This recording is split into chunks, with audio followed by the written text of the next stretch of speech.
The mountains held their breath that October night in 1878, as if the peaks themselves knew what was coming.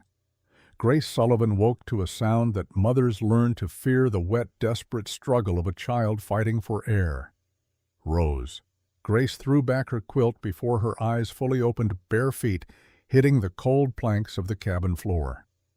3 strides took her across the single room to where her 7-year-old daughter lay gasping on the narrow bed they shared. In the dim orange glow of dying embers, Grace could see her little girl's lips turning the pale blue of forget-me-nots. Asthma, again. Rose's chest heaved with effort, each breath a wheeze that sounded like wind through a cracked door. Her small hands clutched at the patchwork quilt Owen had made before he died, knuckles white with panic. Grace's own chest tightened in sympathy and terror, but her face remained calm.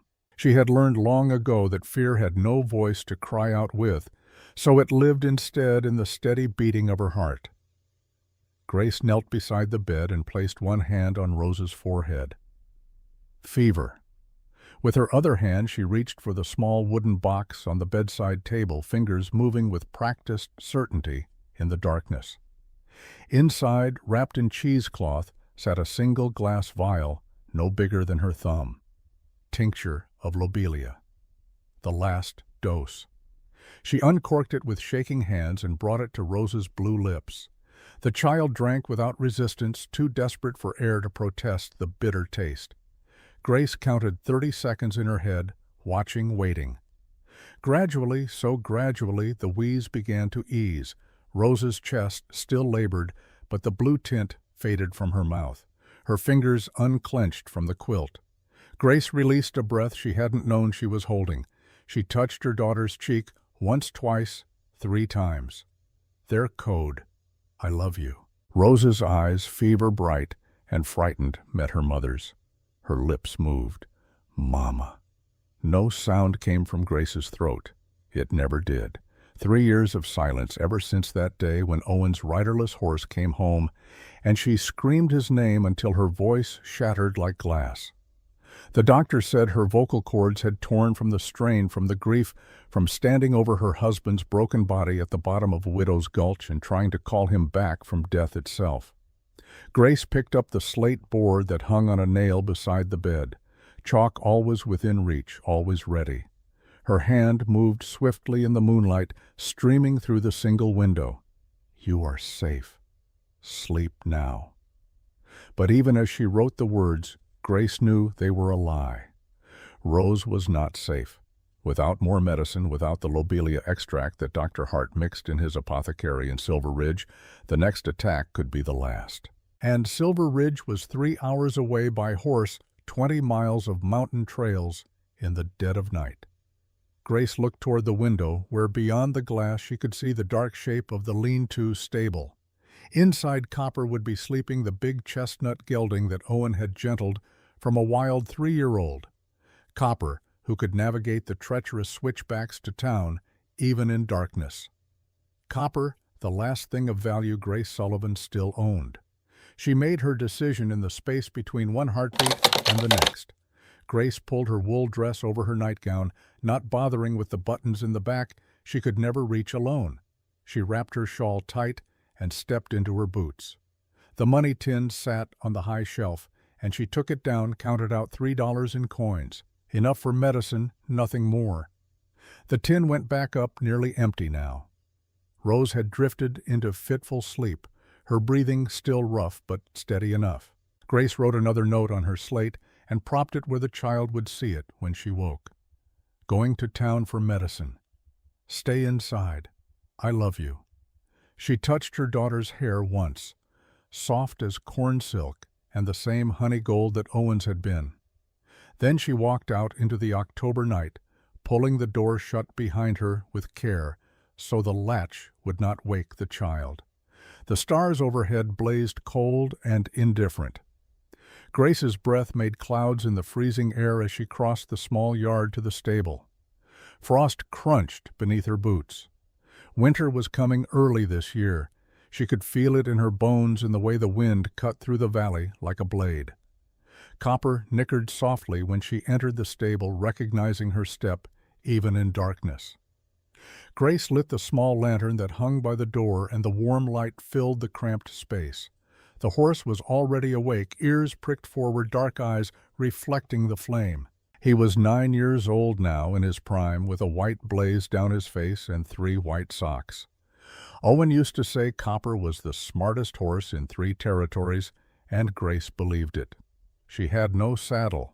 Owen's saddle had been sold a year ago when the winter ran long and the money ran out.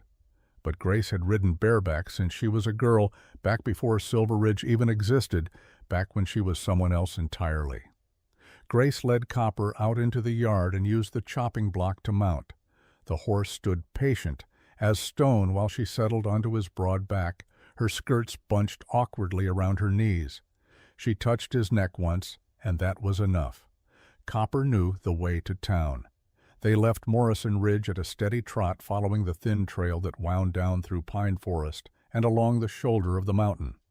Grace had made this journey 100 times, but never at night, never alone, never with this kind of desperation driving her forward. The trail narrowed as they descended rock face on one side and sheer drop on the other. One misstep would send both horse and rider tumbling into darkness. But Copper's hooves found purchase with the certainty of long practice. Grace leaned forward, trusting him completely, her hands gentle on his mane. Halfway down the mountain, the forest opened up, and Grace could see the valley below. Silver Ridge was a scatter of lights in the darkness, kerosene lamps burning in windows. The town never fully slept. There were always miners coming off late shifts, always someone drinking away their wages at the Lucky Dollar Saloon. They reached the valley floor as the church bell tolled 3 times. The main street was empty except for a drunk sleeping it off on the boardwalk outside the general store. Copper's hooves echoed loud on the hard-packed dirt as Grace guided him toward the white-painted house at the end of town where Dr. Samuel Hart kept both his practice and his home. Grace slid down from Copper's back and tied him to the hitching post. She climbed the 3 steps to the front porch and knocked on the door, waited, knocked again, harder.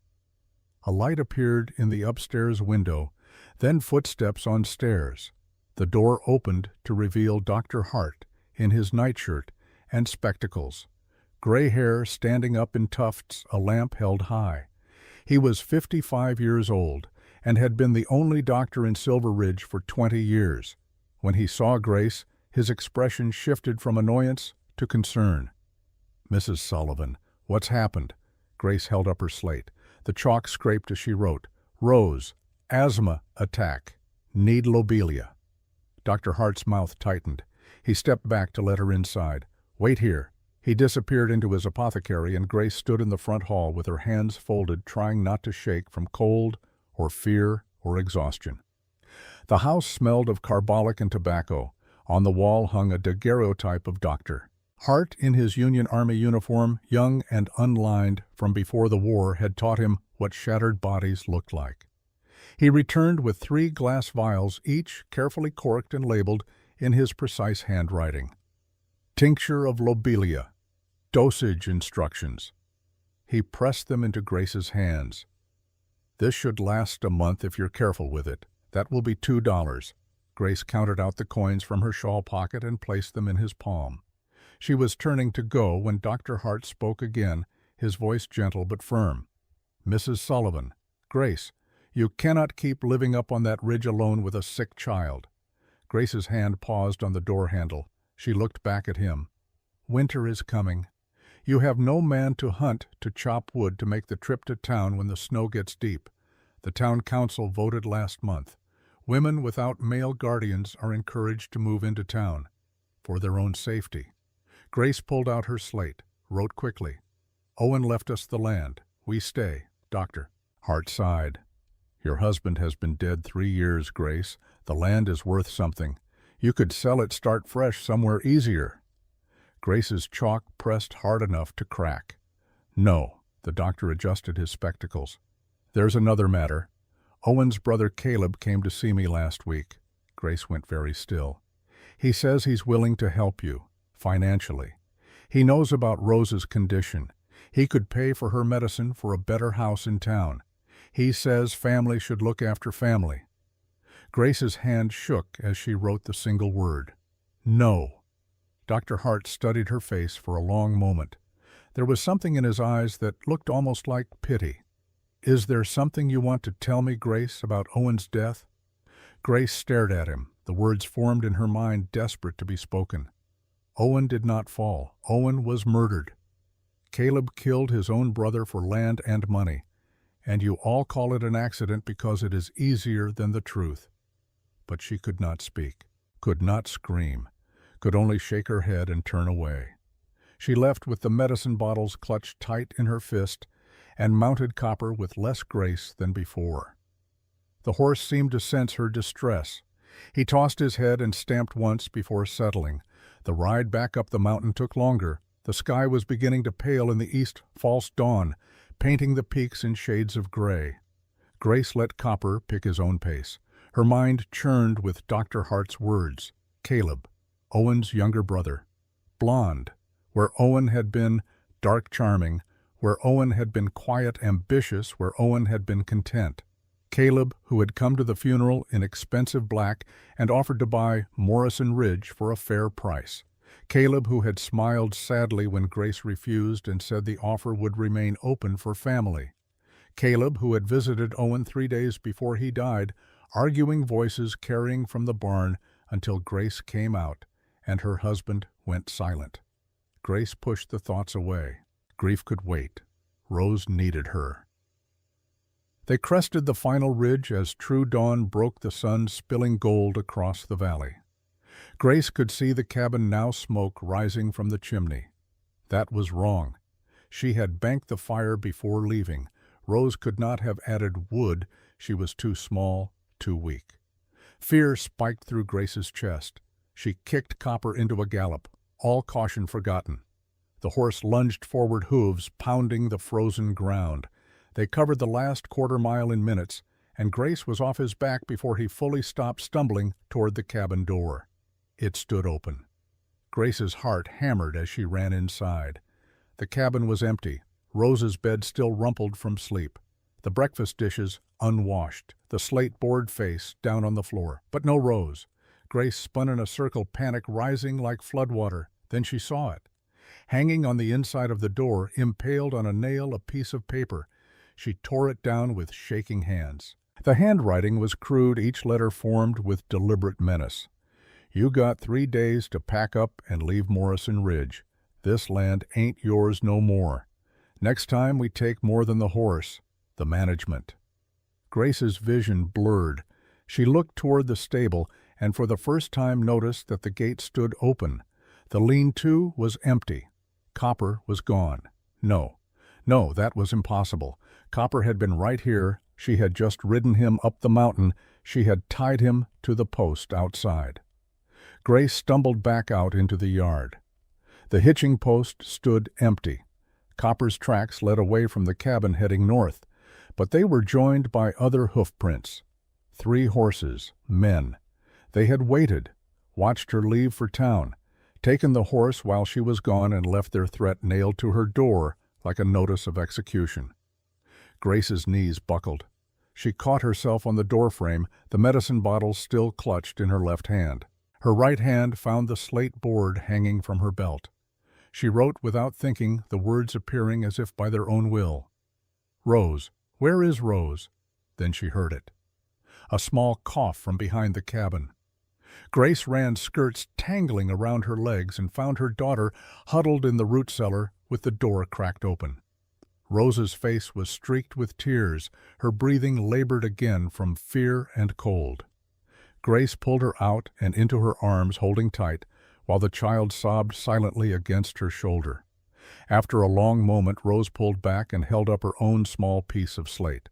She had learned to write early necessity, making her quick. Bad men came. I hid, like you taught me. They took Copper. Grace nodded. She wiped her daughter's tears with the corner of her shawl, then uncorked one of the lobelia bottles and gave Rose a careful dose. The child swallowed and leaned against her mother, exhausted. They sat together in the dirt behind the cabin as the sun climbed higher.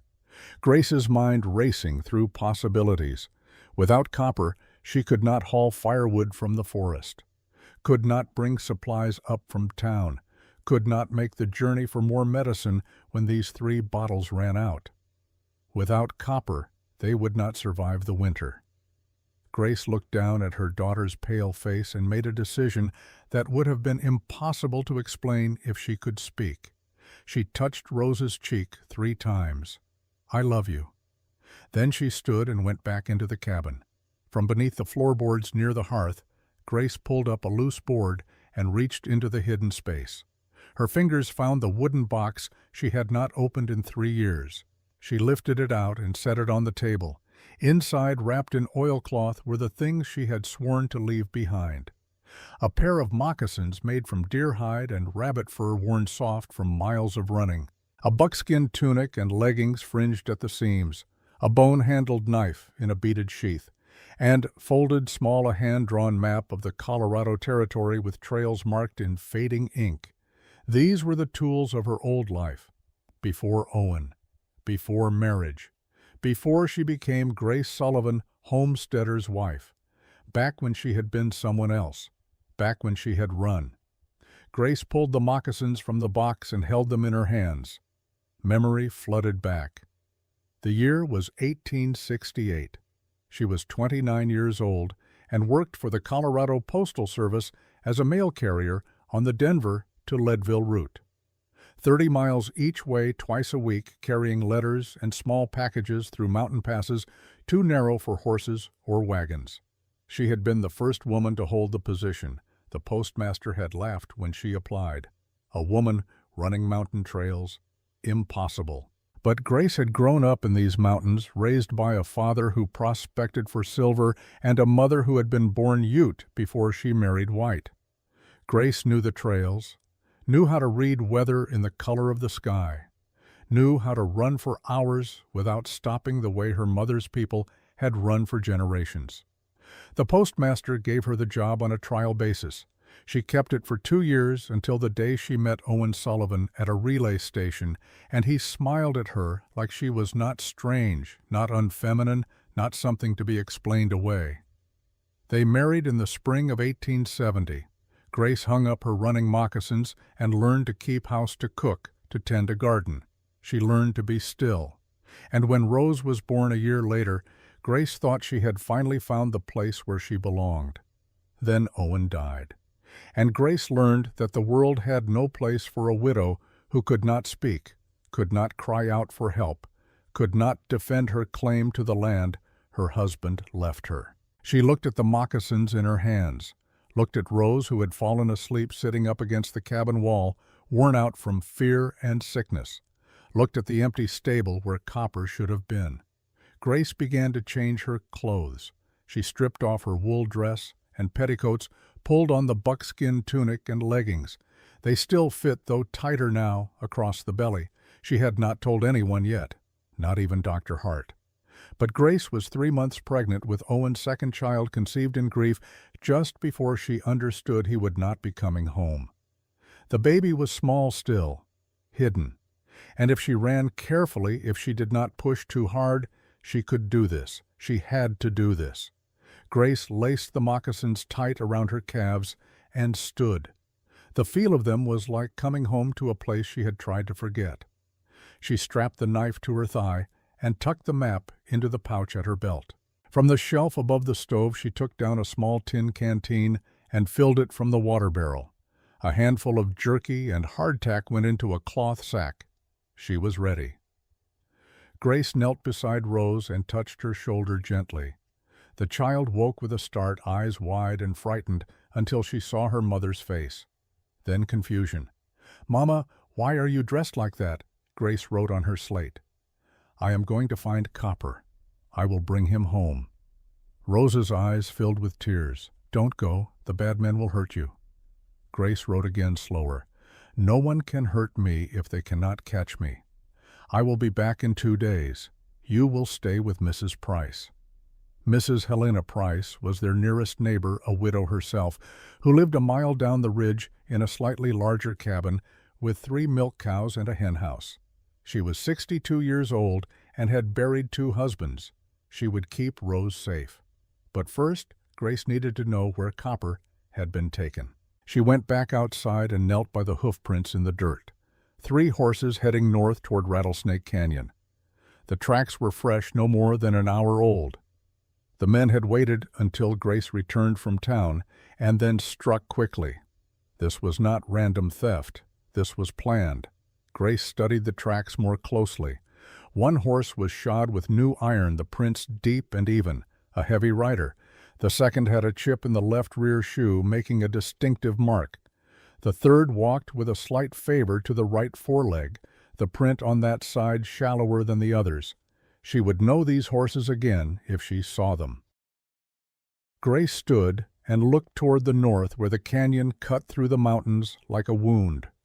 Rattlesnake Canyon was notorious, a place where bandits holed up between raids, where stolen livestock was held before being driven across the territorial border into Wyoming, where the law rarely ventured because the terrain made pursuit suicide.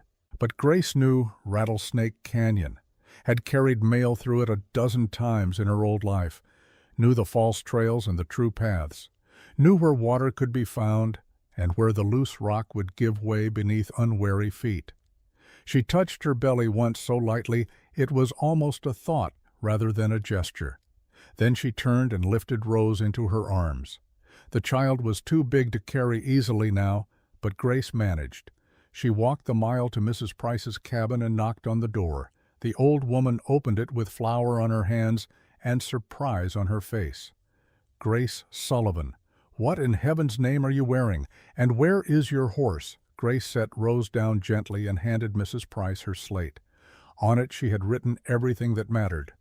Copper stolen. Men threatened us, going to track them.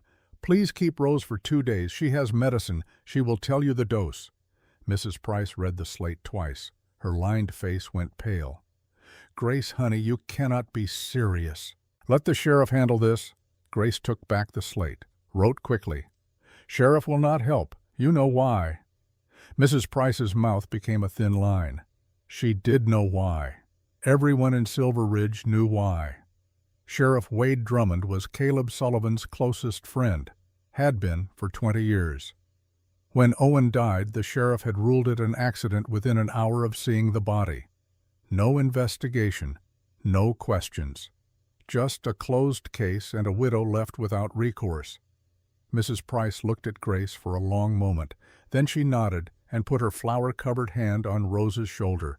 "The child will be safe with me, but Grace, those men are dangerous. They could be anyone." Grace wrote one more line. "I know exactly who they are."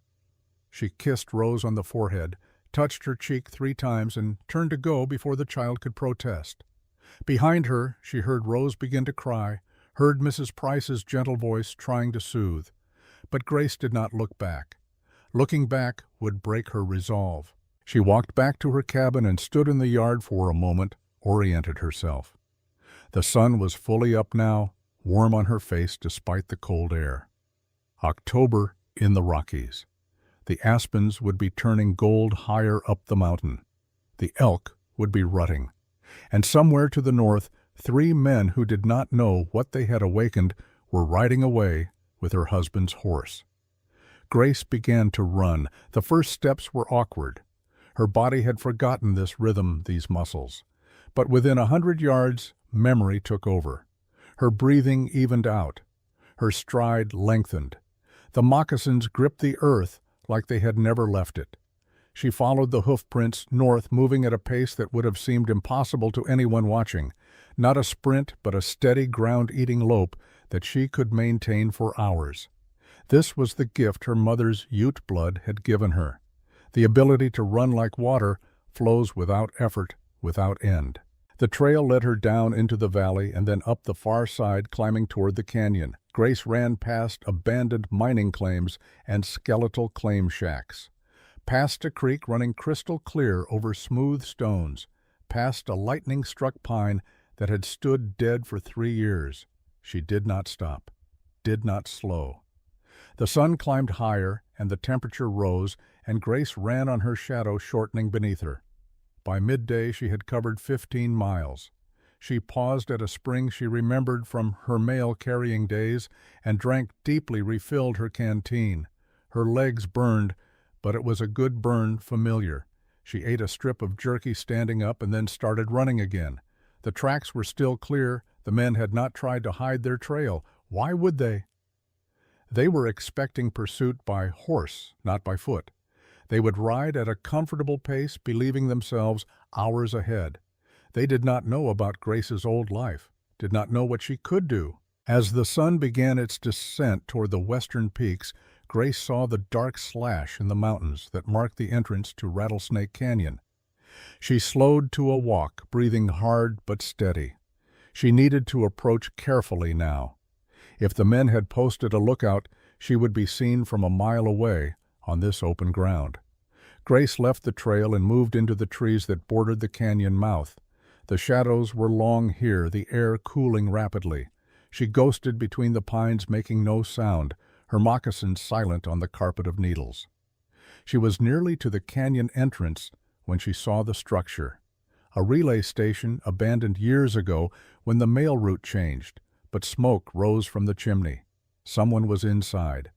Grace approached from downwind, circling wide. When she was close enough to see through the grimy window, she stopped and watched. Inside, a man sat by the fire. He was 45 years old, his face deeply lined, his hair long and gray. He wore buckskin and beadwork. Grace's heart leaped with recognition and relief. Martin Crowfoot.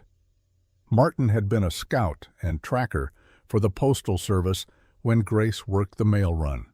He was Ute-born and raised in the traditional ways before the treaties pushed his people onto reservations.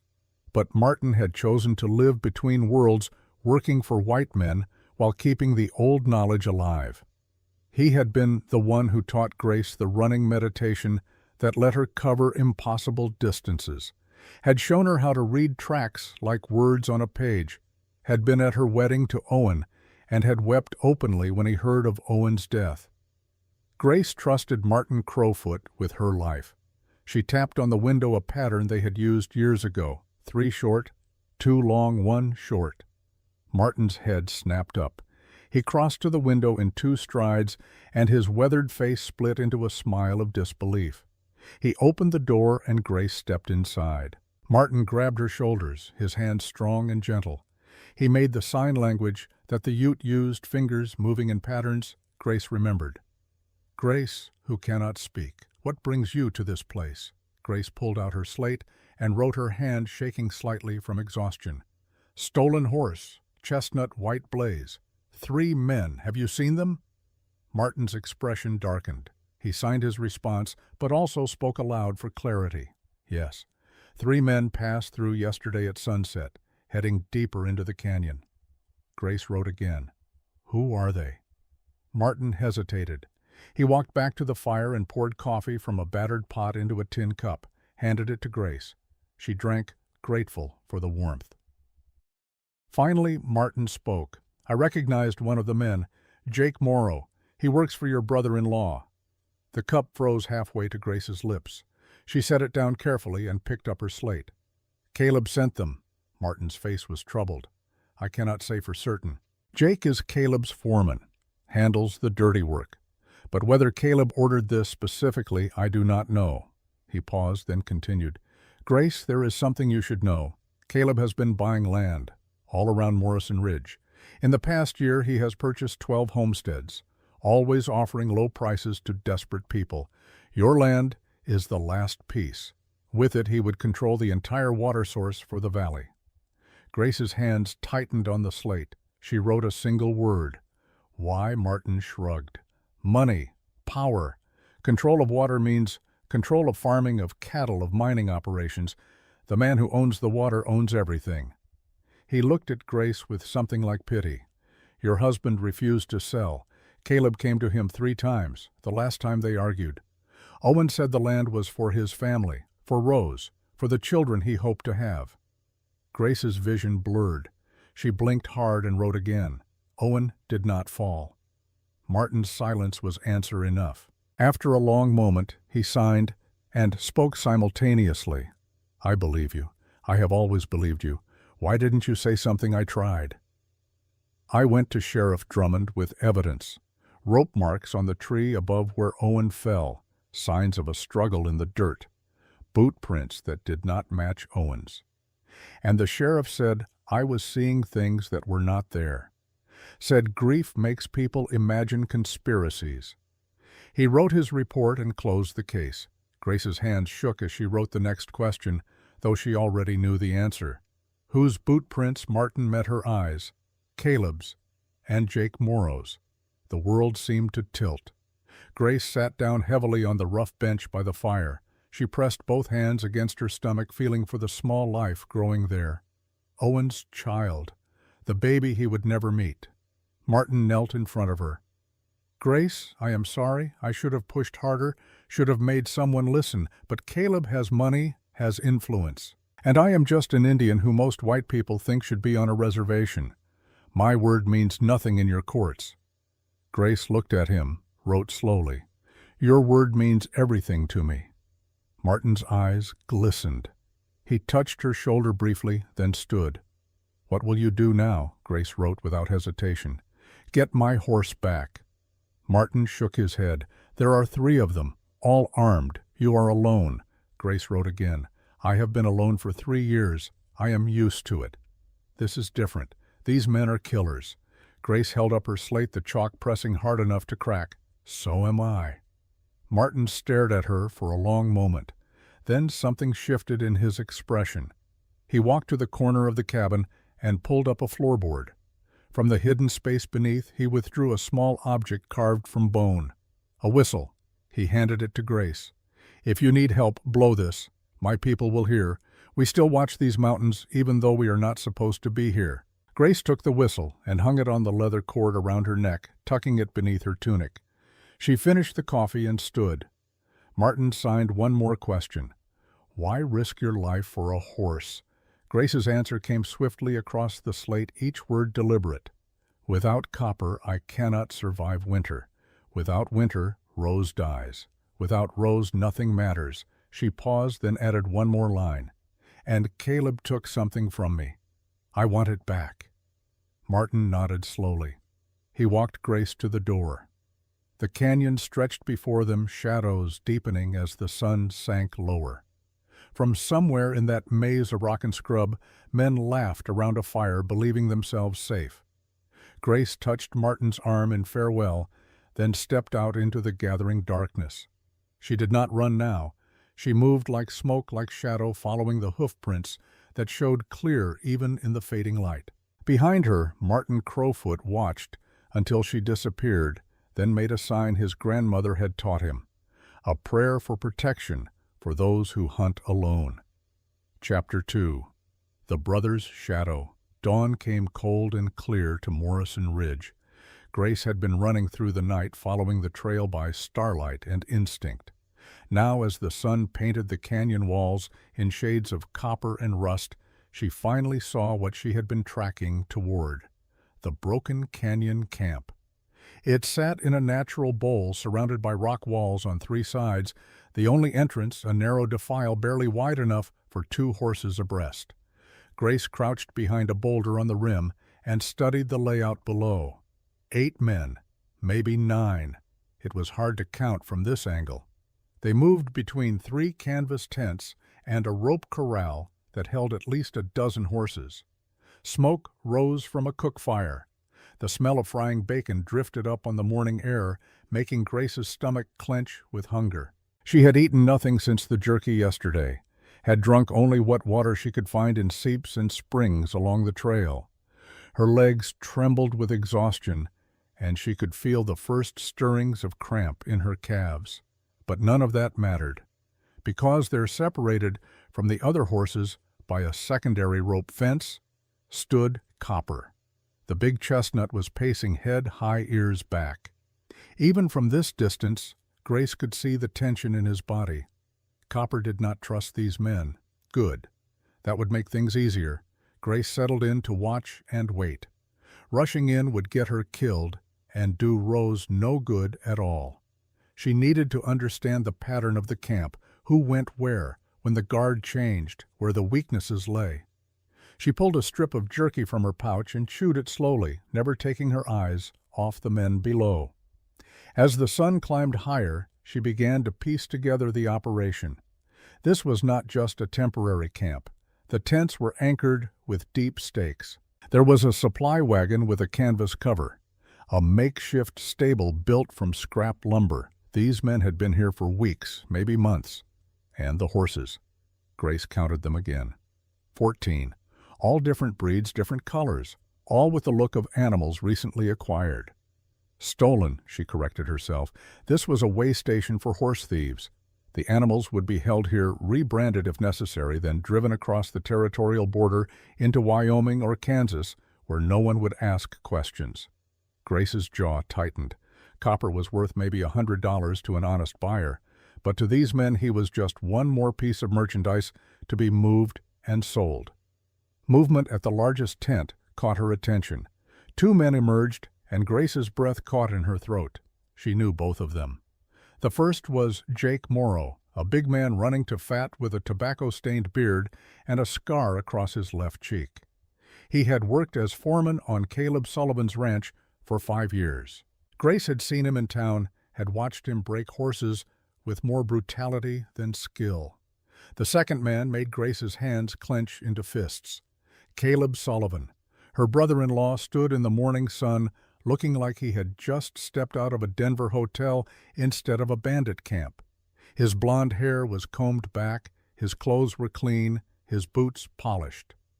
At 43, Caleb was still handsome, in the way weak men often are. Soft features, easy smile, eyes that never quite met yours directly. Owen had looked nothing like his brother. Owen had been dark-haired and strong-jawed with calloused hands and a quiet laugh. Owen had built their cabin log by log, had planted the garden, had sat up all night when Rose had croup holding their daughter while Grace boiled water for steam. Caleb had visited exactly once after the cabin was finished. He had walked through, commenting on everything Owen had done wrong. The chimney was poorly mortared. The window frames would leak. The roof pitch was too shallow for mountain snow. Owen had smiled and nodded and offered his brother coffee, which Caleb declined. When Caleb left, Owen said only, "He means well. He forgets I chose this life." But Grace had seen the look in Caleb's eyes when he surveyed Morrison Ridge. She had recognized it even then. Hunger, not for a home or a family, for possession, for control. Now watching him laugh with Jake Morrow while standing in a camp full of stolen horses, Grace understood. This was not about one chestnut gelding. This was systematic, organized, and Caleb Sullivan was at the center of it. The two men walked toward the corral where Copper paced. Grace tensed. Her hand found the knife at her thigh, though she was too far away to do anything but watch. Caleb leaned against the rope fence. Even from a distance, Grace could read his body language. Casual, confident, a man inspecting his property. Jake said something Grace could not hear. Caleb laughed and shook his head. Then he made a gesture, and another man younger approached leading a heavy rope halter. They were going to try to handle Copper. Grace almost smiled. Almost. The young man entered the corral confidently. He approached Copper with the halter held out, making soothing sounds. Copper's ears flattened against his skull. The horse backed up 2 steps, then lashed out with both hind hooves. The kick missed by inches. The young man scrambled backward, tripped, and landed hard on his backside in the dirt. Laughter erupted from the watching men. Even Caleb was grinning. Jake Morrow waved the young man out and entered the corral himself. He had a long whip coiled in his right hand. Grace's stomach turned to ice. Jake advanced on Copper, the whip raised. The horse stood his ground, nostrils flared, every muscle taut. Jake snapped the whip. The crack echoed off the canyon walls. Copper reared, striking out with his front hooves. Jake stumbled back, swearing. He raised the whip again. Grace's vision narrowed to a red tunnel. Her hand was on the Ute whistle before she thought about it. One blow on this whistle would bring Martin's people, would bring help. But it would also reveal her presence, would lose the advantage of surprise, would likely get her killed before she could reach Copper. Grace forced herself to release the whistle, forced herself to watch. Jake struck at Copper with the whip, catching the horse across the shoulder. Copper screamed a sound of rage and pain that cut through Grace like a blade. The horse lunged at Jake, teeth bared. Jake barely dodged, lost his balance, and fell backward into the fence. The watching men roared with laughter. Caleb was shaking his head, still smiling, but there was frustration in the set of his shoulders. Jake climbed out of the corral, face flushed with anger and embarrassment. He gestured violently, clearly arguing for something. Grace wished she could hear the words. Caleb put a hand on Jake's shoulder, spoke briefly. Jake nodded reluctantly and walked away toward the cook fire. Caleb remained at the fence, watching Copper pace. Grace watched Caleb, saw him pull something from his pocket, a small book and a pencil. He wrote something, studying the horse, making notes like a man planning his next move. Finally, Caleb closed the book and walked back to the large tent. The camp settled into midday routine. Men ate, checked tack, dozed in the shade. One stood guard at the canyon entrance, but he was focused outward, watching the trail for anyone approaching. No one looked up at the rim where Grace crouched, invisible against the rock. She used the quiet hours to scout the perimeter, moving carefully around the canyon edge. The walls were steep but not vertical. There were places where a person could climb down if they were careful and quiet. Grace marked 3 possible routes in her mind. Then she settled back into her hiding spot and waited for night. As the sun began to set, painting the canyon in long shadows, activity increased below. 2 men rode out, heading deeper into the wilderness. A supply run, Grace guessed. That left 7 in camp. Better odds, but still impossible. Grace ate the last of her jerky and drank from her canteen. The water was nearly gone. She would need to find more before tomorrow. Full darkness fell. The men below lit lanterns and built up the cook fire. Grace could hear laughter, the clink of bottles. They were drinking. Better and better. She waited until the moon rose, a thin crescent that gave just enough light to see by. Waited until the camp had gone quiet except for snoring from the tents and the soft movements of one man keeping watch by the fire. Then Grace began her descent. She chose the route farthest from the guard, where the wall was broken by a natural chimney of rock. She removed her moccasins and tied them to her belt. Bare feet gripped better on stone. The climb down was slow. Every handhold had to be tested, every foothold verified. Grace's shoulders burned, her fingers cramped, but she made no sound. Halfway down, a rock shifted under her weight. For a terrible moment, Grace thought it would fall, would crash into the camp below and bring every man running with guns drawn. But she caught it, held it pressed against the wall with her knee while she found new purchase. The descent took an hour. By the time Grace's feet touched the canyon floor, her whole body was shaking with effort. She crouched in the shadow of the wall and waited for her breathing to steady. The guard by the fire was drowsing, head nodding. Perfect. Grace moved like smoke across the open ground to the rope corral. Copper's head came up immediately. The horse knew her scent, knew her presence. His ears pricked forward. Grace put a hand through the rope fence, palm out. Copper walked over and pressed his nose to her hand, blowing softly. Grace's throat tightened with relief and love and the desperate need to make sound that she could never fulfill. She signed to him the way she used to when Owen was teaching him tricks. One finger to her lips, quiet. Copper stood still, watching her with intelligent eyes. Grace was working on the rope knot that secured the fence when a voice spoke behind her. Well, well. The rabbit came to the trap. Grace's blood turned to ice. She turned slowly. Caleb Sullivan stood 10 feet away, a lantern in one hand and a revolver in the other. Behind him, Jake Morrow and 3 other men emerged from the shadows. They had been waiting. This was not chance. This was an ambush. Caleb smiled. His teeth were very white in the lamplight. Grace, my dear sister-in-law, I was hoping you would come. Grace said nothing, could say nothing. She stood with her back to Copper's fence, hands loose at her sides. Caleb took a step closer. "You are wondering how I knew, I imagine. It is simple. I know you, Grace, better than you think. Owen used to talk about you, about how you ran the mail routes before you were married, about how you could track a deer for days if you set your mind to it." He gestured with the revolver almost conversationally.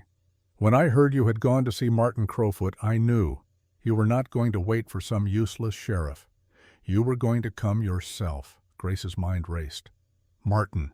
Had he betrayed her? No, impossible. But someone had seen her at the relay station. Someone had reported back. Caleb continued, clearly enjoying himself. "So I left Jake and the boys here while I rode ahead. Been waiting for you since sunset. Knew you would come at night. Knew you would come for the horse." He shook his head with mock sadness. "Owen always said you were stubborn, said it was your best and worst quality. I think he was right." Grace pulled her slate from her belt, wrote quickly, "Let Copper go. Keep me if you want. But let the horse go back to Rose." Caleb read the message and laughed. "Oh, Grace, you still do not understand." He walked closer until the barrel of his gun was 3 feet from her chest. "This is not about the horse. Well, not only about the horse. This is about Morrison Ridge, about the land Owen refused to sell, about the water rights that your stubborn husband thought were worth more than his own life." Grace's hands clenched. She wrote a single word. "Murderer." Caleb's smile never wavered. "Prove it." "Oh, wait. You cannot even speak to a judge. Cannot testify. Cannot call for help. Poor Grace. So very limited." Grace wrote again, her hand steady despite the rage burning through her. "Why?" "You have money," Caleb sighed. "I have some money, yes. But Morrison Ridge has the only year-round water source for 50 miles in any direction.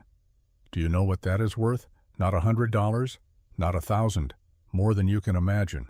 He gestured broadly. "I control that water, and I control every ranch, every farm, every mine in this region. Men will pay anything for water. Pay or go somewhere else." His eyes glittered in the lamplight. "Your little homestead is worth more than every other property in the county combined." And Owen was too stupid to see it. He thought it was about being close to his family, about raising children in the mountains he loved. Caleb's voice hardened. He thought small Grace. He always did.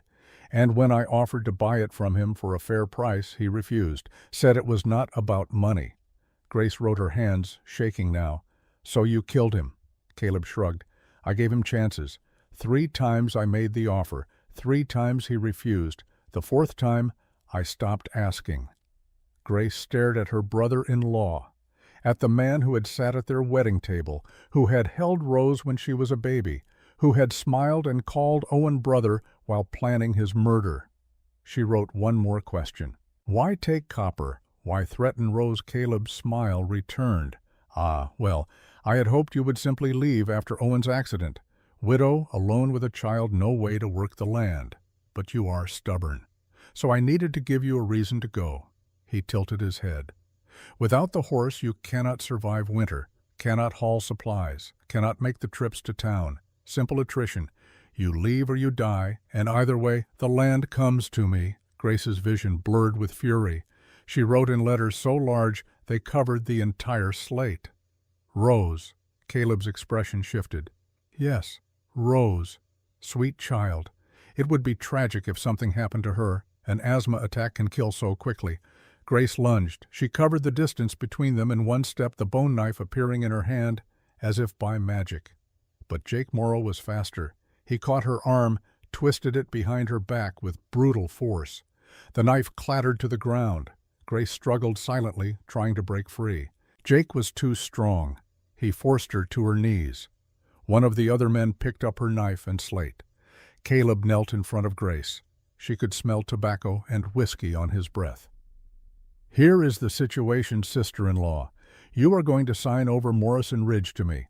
I have the papers, legal and binding." Grace shook her head violently. Caleb sighed. "I thought you might be difficult." "Jake." Jake reached into his pocket and pulled out a small object. He held it up to the lamplight. A glass vial the size of Grace's thumb. Medicine. Lobelia extract. No, Grace realized with dawning horror. It was too dark. The glass was brown instead of clear. Laudanum. Tincture of opium. Caleb spoke conversationally. Amazing how similar the bottles look, is it not? Same size, same shape. And your daughter cannot read the labels yet. She only knows to take the medicine when she cannot breathe. He met Grace's eyes. Sign the papers and I will make sure Rose gets the correct medicine. Refuse and Mrs. Price will give her the laudanum when the next attack comes. A child that small with that much opium, she will simply fall asleep and not wake up. Grace's world shattered. She thrashed against Jake's grip, silent screams trapped in her ruined throat. Caleb stood. Think about it. You have until morning. Jake, lock her in the storage tent. Jake hauled Grace to her feet and dragged her across the camp. He threw her into a small canvas tent that smelled of leather and gun oil. A moment later, she heard a rope being tied across the entrance. Grace sat in the darkness, her whole body shaking. Rose, her baby, helpless in Mrs. Price's care, waiting for medicine that would kill her. And Grace, who could not speak, who could not scream, who could not call for help, was locked in a tent surrounded by armed men, while her brother-in-law threatened her daughter's life. For the first time in 3 years, Grace wished she could cry. Wished she could give voice to the grief and rage and helpless terror burning through her chest. But tears were as useless as words. And Grace had learned long ago that survival required action, not grief. She touched her stomach, felt the small life there. Owen's child, Rose's sibling. Another reason to live, another reason to fight. Grace's hand found the Ute whistle still hanging around her neck. She could blow it, could summon help. But by the time Martin's people arrived, Caleb would be gone, would have time to make good on his threat to Rose. No, this had to be handled carefully, quietly. Grace felt along the canvas walls of the tent, searching for weakness. The stakes were driven deep. The rope across the entrance was tied on the outside. But canvas could be cut. She still had her moccasins tied to her belt. She pulled one off and felt the sole. The deer hide was thick, but between the layers was a thin strip of hardened bone. Owen had made these moccasins for her when she quit the mail service, had hidden a blade in each sole in case she ever needed them. Grace worked the bone blade free and began to saw at the canvas where it met the ground at the back of the tent. The bone was not sharp, but it was strong. The canvas was old and weathered. It took an hour. Outside she could hear the men settling down for the night, snoring, the guard change at midnight, the pop and crackle of the fire dying down. Finally the canvas parted. Grace widened the hole until she could slip through. She emerged into the cool night air behind the tent, invisible in the shadows. She had no weapons, no supplies, but she had copper 30 yards away and the element of surprise. Grace ghosted across the open ground to the horse corral. Copper was awake, watching. She signed to him again. Quiet. Good boy. She worked the rope fence open and led Copper out by his mane, no halter, no bridle. The horse followed like a shadow. They were almost to the canyon wall when a small sound made Grace freeze. A cough. She turned. From the largest tent, she heard it again. A child's cough, wet and labored. Grace's blood ran cold. She knew that cough. Rose, her daughter, was here. Grace stood paralyzed between Copper and the tent. Every instinct screamed at her to run to escape while she could. But Rose was here. Caleb had not just threatened her daughter. He had taken her. The choice was no choice at all. Grace tied Copper's reins to a bush and moved toward the tent. She had to know, had to see. She crept to the canvas wall and found a gap where the flaps met, peered inside. By the light of a dying lamp, she saw her daughter curled on a bedroll. Rose was sleeping, but her breathing was labored, wheezing. And sitting in a chair beside her, half asleep, was Jake Morrow. Grace's hands clenched. They had Rose, had brought her here as leverage, as insurance. And they were keeping her sick, denying her medicine, to make Grace compliant. Rage like Grace had never known flooded through her, cold, focused, absolute. She reached for the Ute whistle, hesitated. If she blew it now, brought help, there would be gunfire. Rose could be hurt in the chaos. Grace's mind worked frantically. Then she remembered something Martin had said.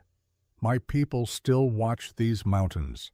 Grace had no voice, but she had other ways to be heard. She moved silently to the fire pit where coals still glowed. She gathered dry grass and small twigs, built a tiny fire away from the camp, shielded by rocks, so the light would not be seen. When it was burning well, she added green pine boughs. Smoke rose thick and white in the moonlight. Grace made 3 smoke signals, then 2, then 3 more. The pattern Martin's people used for danger, for help, needed urgently. Then she smothered the fire and moved back into the shadows to wait. If Martin was watching, if his people saw the signal, if they came in time, if. Grace pressed her back against the cold stone of the canyon wall and touched the whistle at her throat. One blow would bring help immediately, but it would also wake every man in camp. She could not risk it, not with Rose so close to danger. So Grace did what she had learned to do 3 years ago when her voice died in her throat. She waited in silence, and she prepared to fight. The smoke signal had barely dissipated into the night air when Grace heard the sound that changed everything. Hoofbeats, multiple horses approaching fast from the canyon entrance. Grace pressed herself flatter against the rock wall, her heart hammering. Too soon for Martin's people. They could not have seen her signal and arrived this quickly. 3 riders emerged into the firelight. Grace recognized the lead horse immediately, the one with new iron shoes leaving deep, even prints. These were the men who had been sent on the supply run earlier, but they were not alone. Behind them, slumped in the saddle of the 3rd horse, was a woman. Her hands were bound to the saddle horn. Even in the dim light, Grace could see the bruises on her face. The camp came alive. Men stumbled from tents, pulling on boots and reaching for rifles. Caleb emerged last, fully dressed, as if he had never slept at all. The lead rider dismounted and walked toward Caleb. Grace could hear their voices now carried on the cold night wind. Found her hiding in the old miner's shack at Eagle Pass. Been there 3 days by the look of it. Caleb walked to the bound woman and grabbed her chin, forcing her face toward the firelight. She flinched but did not cry out. "Mrs. Hannah Croft," Caleb said. His voice was pleasant, conversational. "You are a long way from home." Grace's breath caught. She knew that name. Hannah Croft had homesteaded with her husband 20 miles west of Morrison Ridge. Grace had met her once at the general store in Silver Ridge. A quiet woman with kind eyes and work-roughened hands. "Where is your husband, Mrs. Croft?" Caleb asked. Hannah spat at his feet. "Dead. Your men killed him when he would not sell our land." Hannah's voice dropped to a whisper. "It was 6 months ago. 3 of Caleb's men came to our claim. Said Caleb wanted to buy our land for a fair price. My Thomas refused. Said we had worked too hard to give it up. That night our barn burned. Thomas ran in to save the horses. The barn collapsed on him." She looked at Grace with hollow eyes. "They ruled it an accident. But I saw Jake Morrow riding away in the darkness, saw the torch in his hand." Caleb released her face and stepped back. "Jake, take Mrs. Croft to the storage tent. We will discuss her situation in the morning." Jake cut the ropes binding Hannah to the saddle and hauled her down roughly.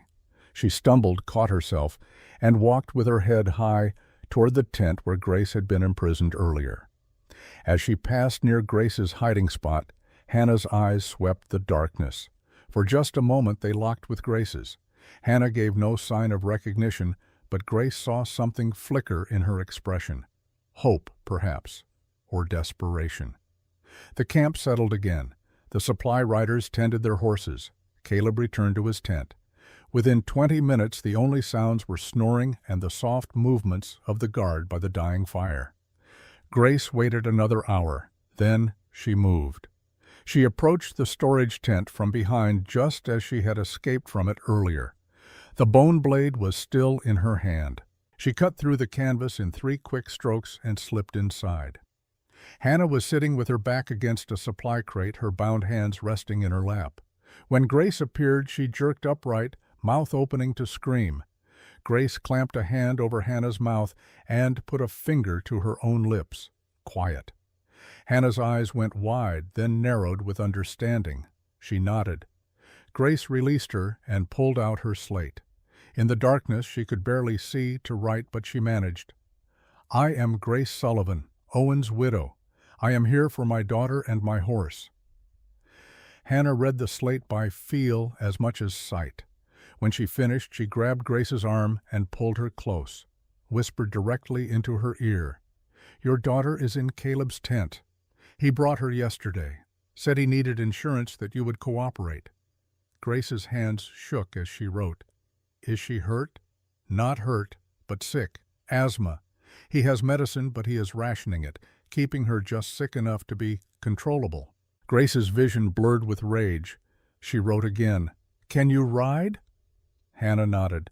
I can do whatever needs doing to get out of this hell. Grace cut Hannah's bonds with the bone blade. Then she wrote quickly, laying out a plan. Hannah read it twice, then looked at Grace with something like awe. You are either very brave or very crazy. Grace wrote one more line. I am a mother. Same thing. They waited until the guard changed at 2 a.m. Grace had watched the pattern long enough to know it by heart. The drowsy guard would be relieved by a fresh one, but for 3 minutes there was always confusion. Men waking up, men settling down, attention divided. In those 3 minutes, Grace and Hannah moved. Grace went to Caleb's tent. She did not cut her way in. Instead, she untied the front flap from the outside slowly, silently. The rope fell away and the canvas parted. Inside, she could see Rose on a bedroll in the corner. Caleb sat in a folding chair, awake, writing in a ledger by candlelight. He did not sleep. Of course he did not sleep. Men like Caleb never truly rested. Grace had known he would be awake, had planned for it. She tied the tent flap open just enough and withdrew, moved to where Copper waited, still tied to the bush. She freed him and led him to a position 20 feet from Caleb's tent. Then Grace did something she had not done in 3 years. She tried to make sound. Her damaged vocal cords could produce nothing like speech, but she could force air through her throat in a rasping, groaning exhalation that sounded like an animal in distress. Copper's ears went back. The horse stamped, picking up on Grace's tension. Grace made the sound again, louder. In his tent, Caleb's head came up. Grace saw his silhouette through the canvas as he stood, grabbed a revolver from the table, and walked toward the entrance. The moment he stepped outside, Grace slapped Copper hard on the rump. The well-trained horse did exactly what Owen had taught him to do when startled. He reared up on his hind legs, screaming, and charged directly at the nearest human. Caleb saw 1,000 pounds of horseflesh bearing down on him in the darkness and did what any man would do. He dove sideways, rolled, came up with his gun raised. But Copper was already past him, galloping through the camp, scattering the fire, knocking over tents. Men shouted. Someone fired a shot that went wild. The other horses in the corral panicked and broke through the rope fence, adding to the chaos. In the confusion, Grace slipped into Caleb's tent. Rose was sitting up, coughing, frightened. When she saw her mother, her face transformed. Mama. Grace put a finger to her lips, then swept Rose up in her arms. The child wrapped her legs around Grace's waist and buried her face in her mother's shoulder.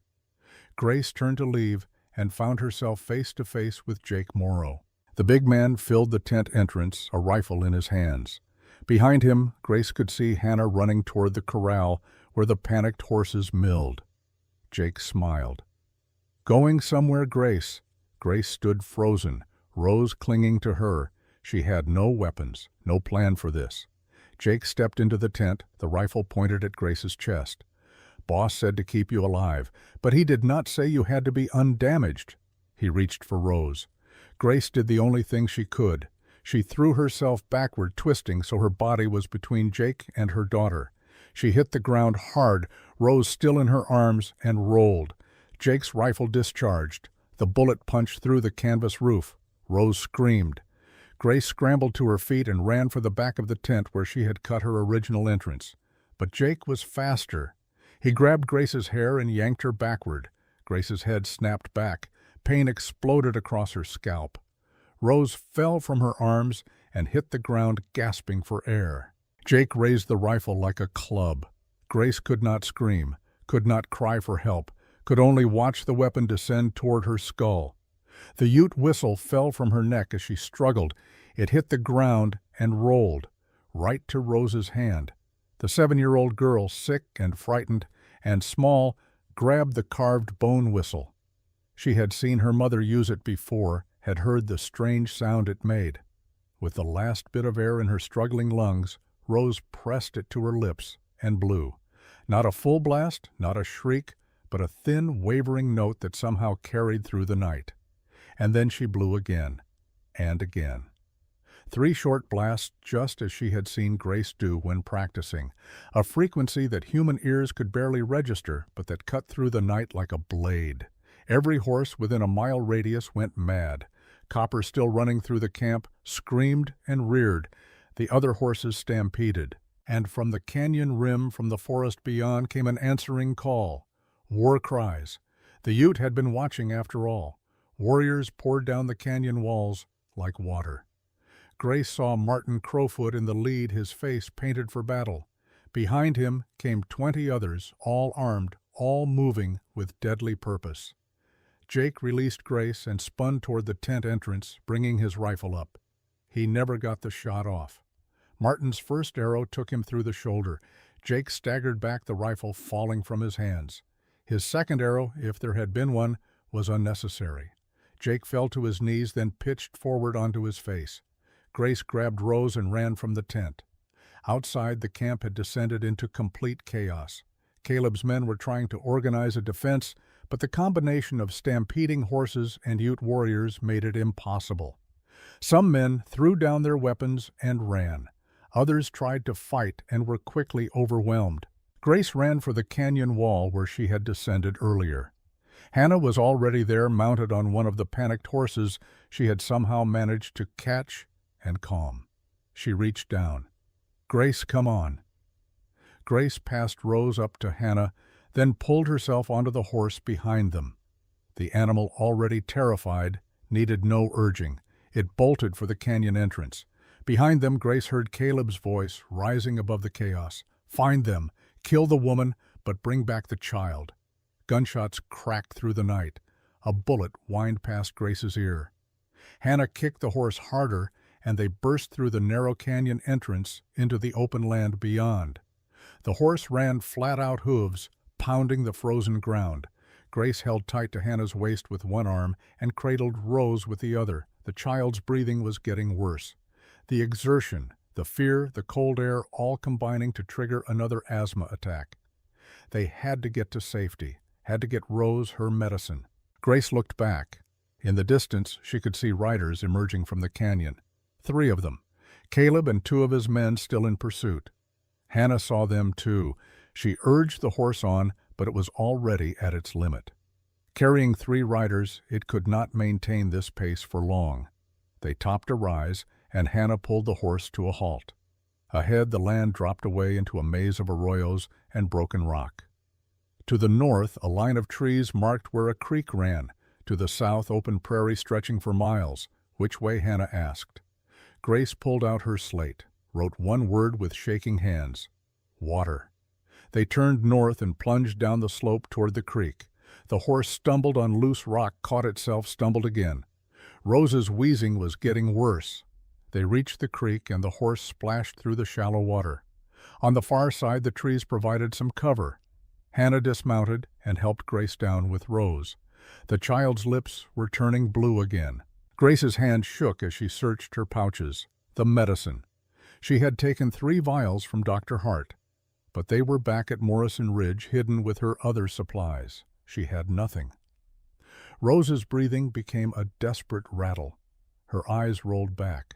No, Grace could not scream. It could not voice her terror. She could only hold her daughter and watch her dying. Hannah knelt beside them. "Grace, we have to do something." Grace looked around wildly. Creek willow grew along the bank.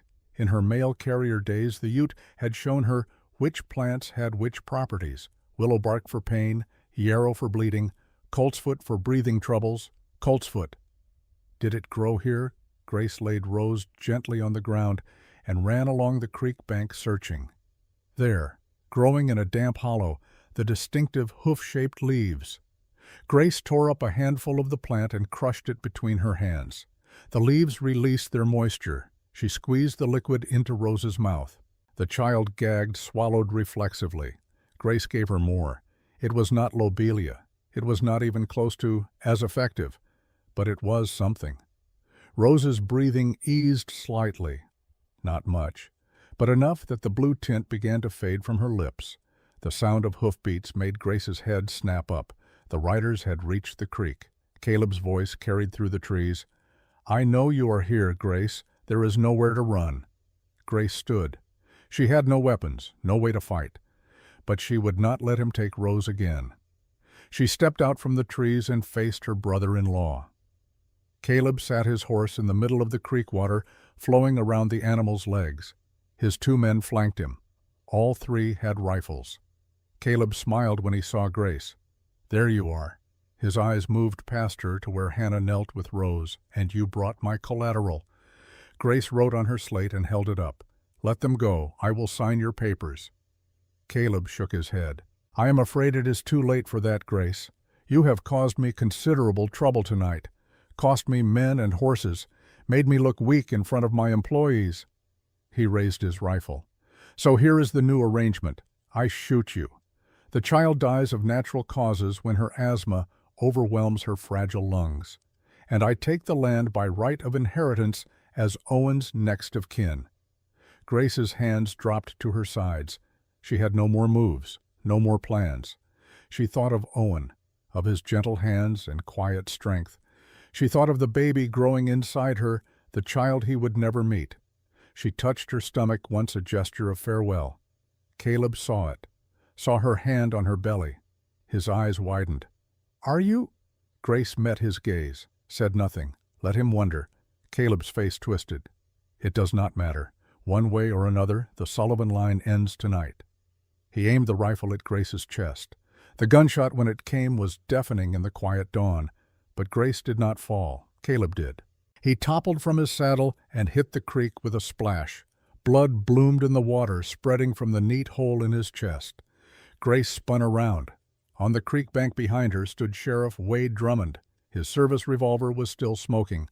Next to him stood Dr. Samuel Hart Martin Crowfoot and 20 armed townspeople from Silver Ridge. Dr. Hart walked past Grace to where Rose lay gasping. He knelt beside the child and pulled a familiar glass vial from his medical bag. Lobelia tincture. He administered the dose with practiced efficiency. Rose's breathing began to ease almost immediately. Sheriff Drummond approached Caleb's body, checked for a pulse, and shook his head. He looked at Grace with an expression she could not read. Sheriff Drummond holstered his weapon and turned to face the assembled townspeople. His voice carried clear and firm across the creek. "Let the record show that Caleb Sullivan was shot while threatening an unarmed woman with a loaded rifle. I witnessed him aiming at Mrs. Grace Sullivan with clear intent to kill. Under territorial law, I acted to prevent murder." He looked at Dr. Hart. "Doctor, you witnessed the same?" Dr. Hart nodded solemnly.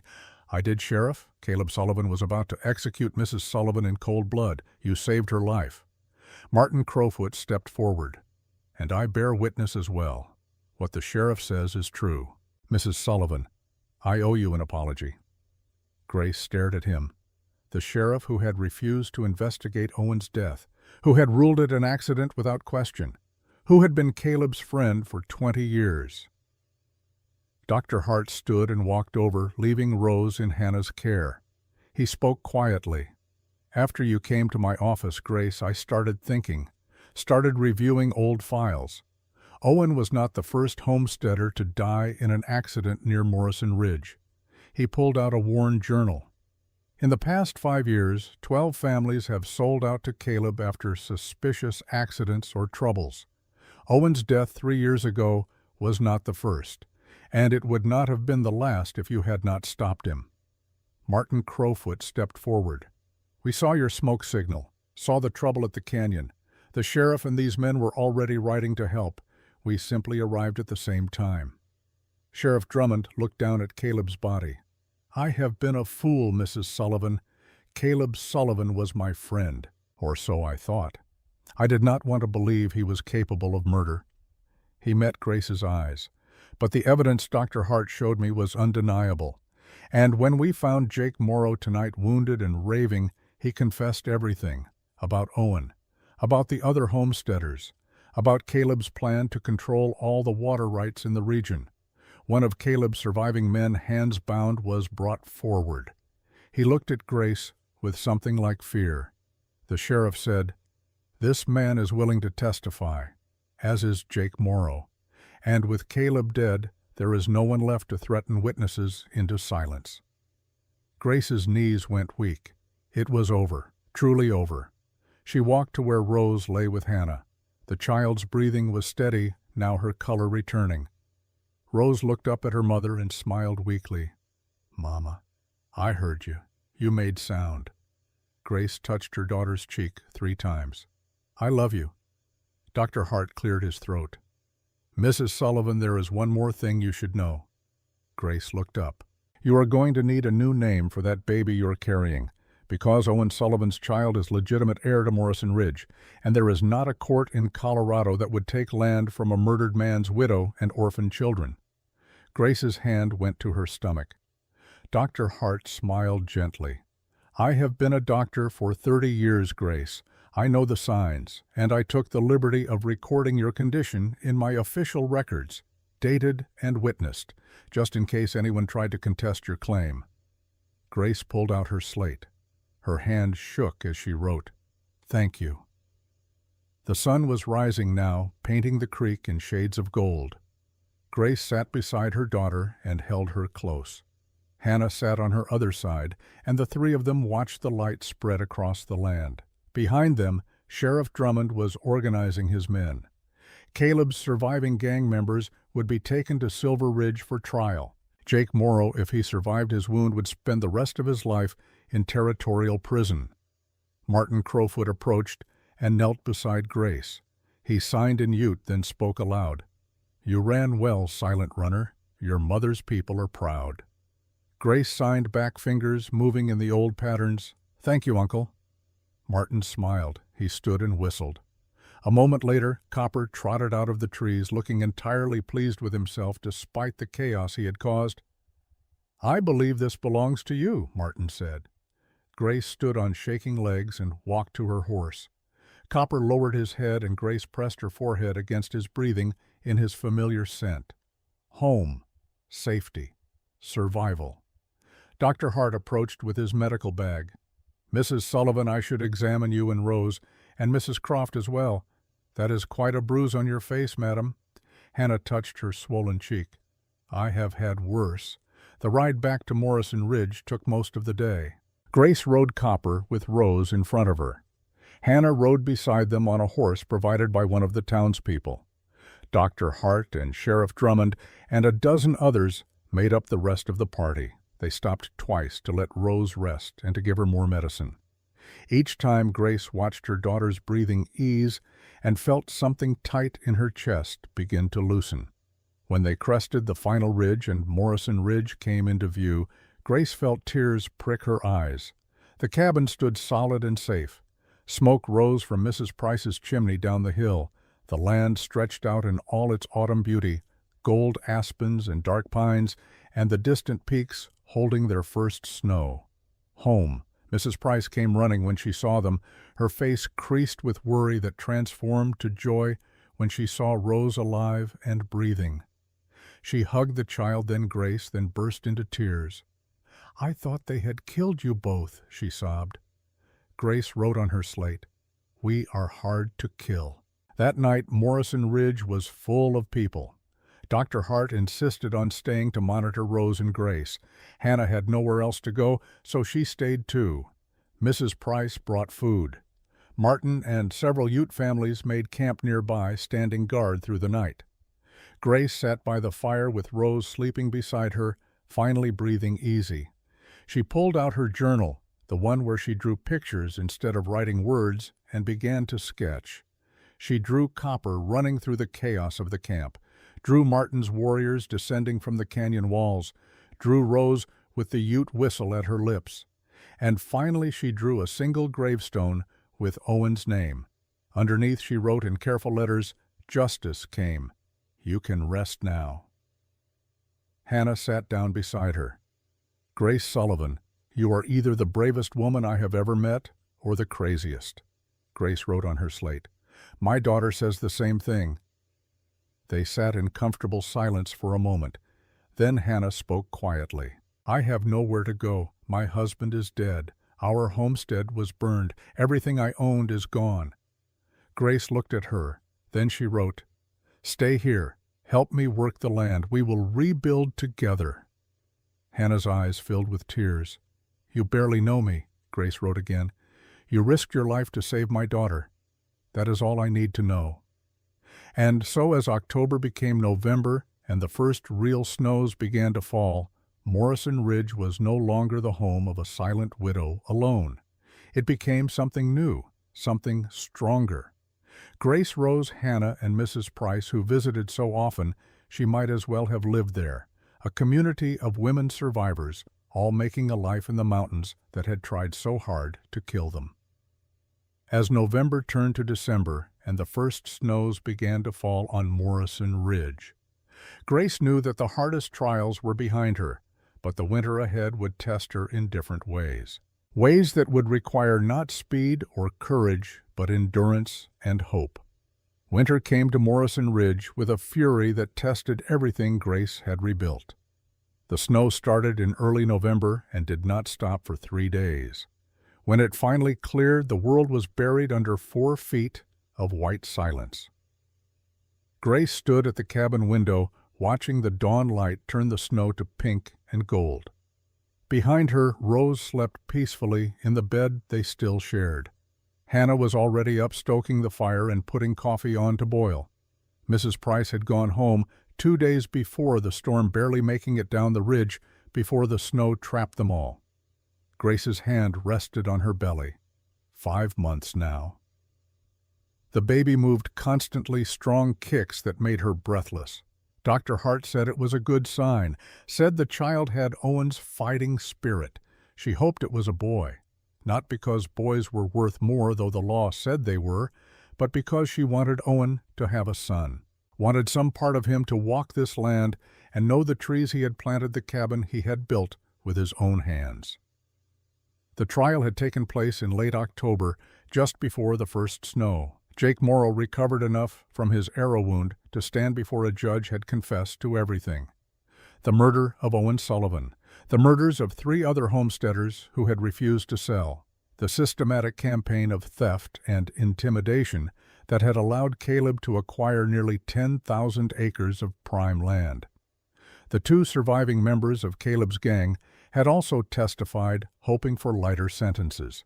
They described in detail how Caleb had planned it all, how he had studied water rights and mineral claims, how he had identified Morrison Ridge as the keystone property that controlled access to the entire watershed, how he had argued with Owen one final time, offering $5,000 for the land, and how when Owen refused, Caleb had followed his brother up to Widow's Gulch and pushed him over the edge.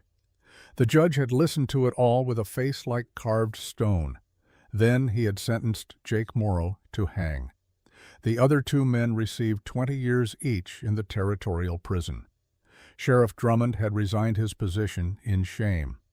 A new sheriff had been appointed, a young man from Denver who had no connections to the old corruption. And Caleb's estate, all 10,000 acres, and the ranch house and the bank accounts had been seized by the territorial court. The stolen lands were being returned to their rightful owners where possible. The rest would be sold at auction to pay restitution to the families of murdered homesteaders.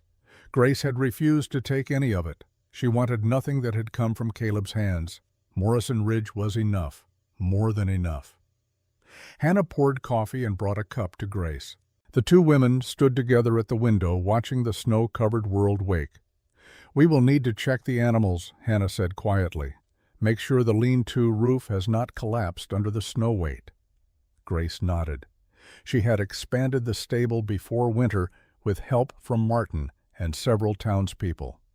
Now it housed not just Copper, but also 2 milk cows, a pair of goats, and a dozen chickens. Enough livestock to see them through winter with milk and eggs and the occasional meat. Hannah had proven herself invaluable. She knew how to work a homestead, how to plan and preserve and make do. She was 10 years younger than Grace, but had lived a hard life that had given her an old soul. Her husband had been a good man, she said, but not a strong one. She had done most of the heavy work on their claim. Now she did it here, and Grace was grateful beyond words. Rose stirred in the bed, coughing. Grace was at her side immediately. The child's asthma had improved since the terror at Broken Canyon, but it had not disappeared. Cold air still triggered attacks. Exertion still left her wheezing. Dr. Hart had given Grace a supply of lobelia tincture that would last through winter. He had also taught her how to make steam treatments, how to recognize the early signs of a serious attack, how to keep Rose calm when her breathing became labored. Mama Rose whispered, still half asleep. Grace touched her daughter's forehead. No fever. She wrote on the slate that now lived permanently beside the bed. "Good morning, little bird. How do you feel?" Rose smiled at the nickname. "Better." "Can I help with the animals today?" Grace hesitated. The cold was dangerous for Rose's lungs, but keeping the child cooped up inside for months was also dangerous in different ways. Children needed purpose, needed to feel useful. She wrote, "You may help Hannah collect eggs, but you must wear your scarf over your mouth and nose." Rose nodded eagerly and climbed out of bed, already reaching for her warmest clothes. The 3 of them bundled up and went out into the brilliant white morning. The cold bit through Grace's layers immediately, but the air was clean and sharp and alive. She breathed it in, feeling the baby shift inside her. The path to the stable had to be dug out. Grace and Hannah took turns with the shovel, while Rose walked behind them, her small legs struggling through the deep snow. By the time they reached the lean-to, all 3 were breathing hard. Inside, the animals were warm and safe. Copper nickered when he saw Grace and pushed his nose into her hand. She had brought him a handful of the precious oats they had stored for winter. He ate them delicately, his breath warm on her frozen fingers. Hannah milked the cows while Rose collected eggs from the chickens. Grace checked the roof supports and found them solid. The lean-to would hold. They were heading back to the cabin laden with milk and eggs when Grace saw the riders, 4 of them coming up the trail from Silver Ridge. Even at a distance, she recognized Dr. Hart's gray horse. The others she did not know. Hannah saw them too. Her face went tight with old fear. More trouble? Grace shook her head. She did not think so. Dr. Hart would not bring danger to them, but her hand still went to the knife at her belt. They reached the cabin and went inside. Grace settled Rose by the fire with a cup of warm milk, then stood at the window to watch the riders approach. When they were close enough, Grace recognized the second rider, Sheriff Tom Bradford, the new lawman. Young and earnest, with honest eyes. He had visited Morrison Ridge twice since his appointment, both times to ask if Grace needed anything, if she felt safe. The other 2 riders were strangers. One was a woman, which was unusual enough to make Grace curious. The other was a man in a fine wool coat, clearly someone of means. Hannah joined her at the window. "That is Judge Harrison's wife," she said quietly. "I saw her at the trial, and the man is a lawyer from Denver, I think. I saw him talking to the judge." Grace's unease grew.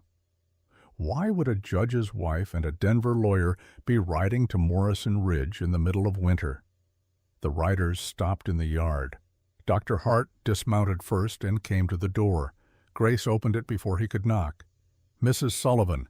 His face was kind, but serious. "May we come in?"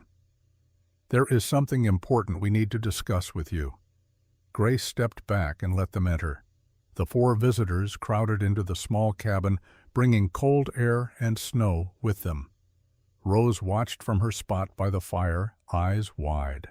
Dr. Hart made introductions. This is Sheriff Bradford, whom you know. This is Mrs. Elizabeth Harrison, wife of Judge Harrison. And this is Mr. Thomas Whitmore, an attorney from Denver. Grace nodded to each of them.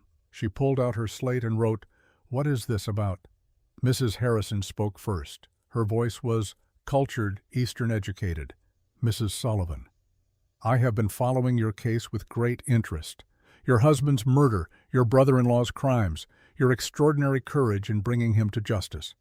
She paused as if choosing her words carefully. "I am the president of the Colorado Women's Property Rights Association. We are a group of women, and some men, who believe that the current laws regarding women's property ownership are unjust and must be changed." Grace waited, slate ready.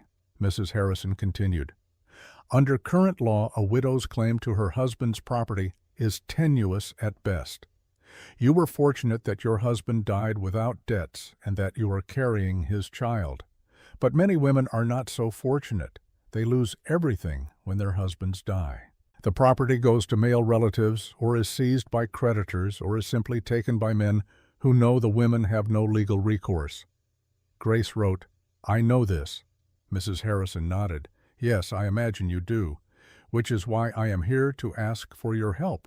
Mr. Whitmore stepped forward. He had a briefcase with him, which he set on the table. "Mrs. Sullivan, I have been retained by the association to bring a case before the territorial legislature. We are seeking to change the law to grant married women full property rights equal to those of men." He opened the briefcase and pulled out a sheaf of papers. "But to make our case compelling, we need real stories, real women who have suffered under the current system. We need someone who can show the legislators that this is not abstract legal theory. This is life and death." Grace's hand tightened on her slate.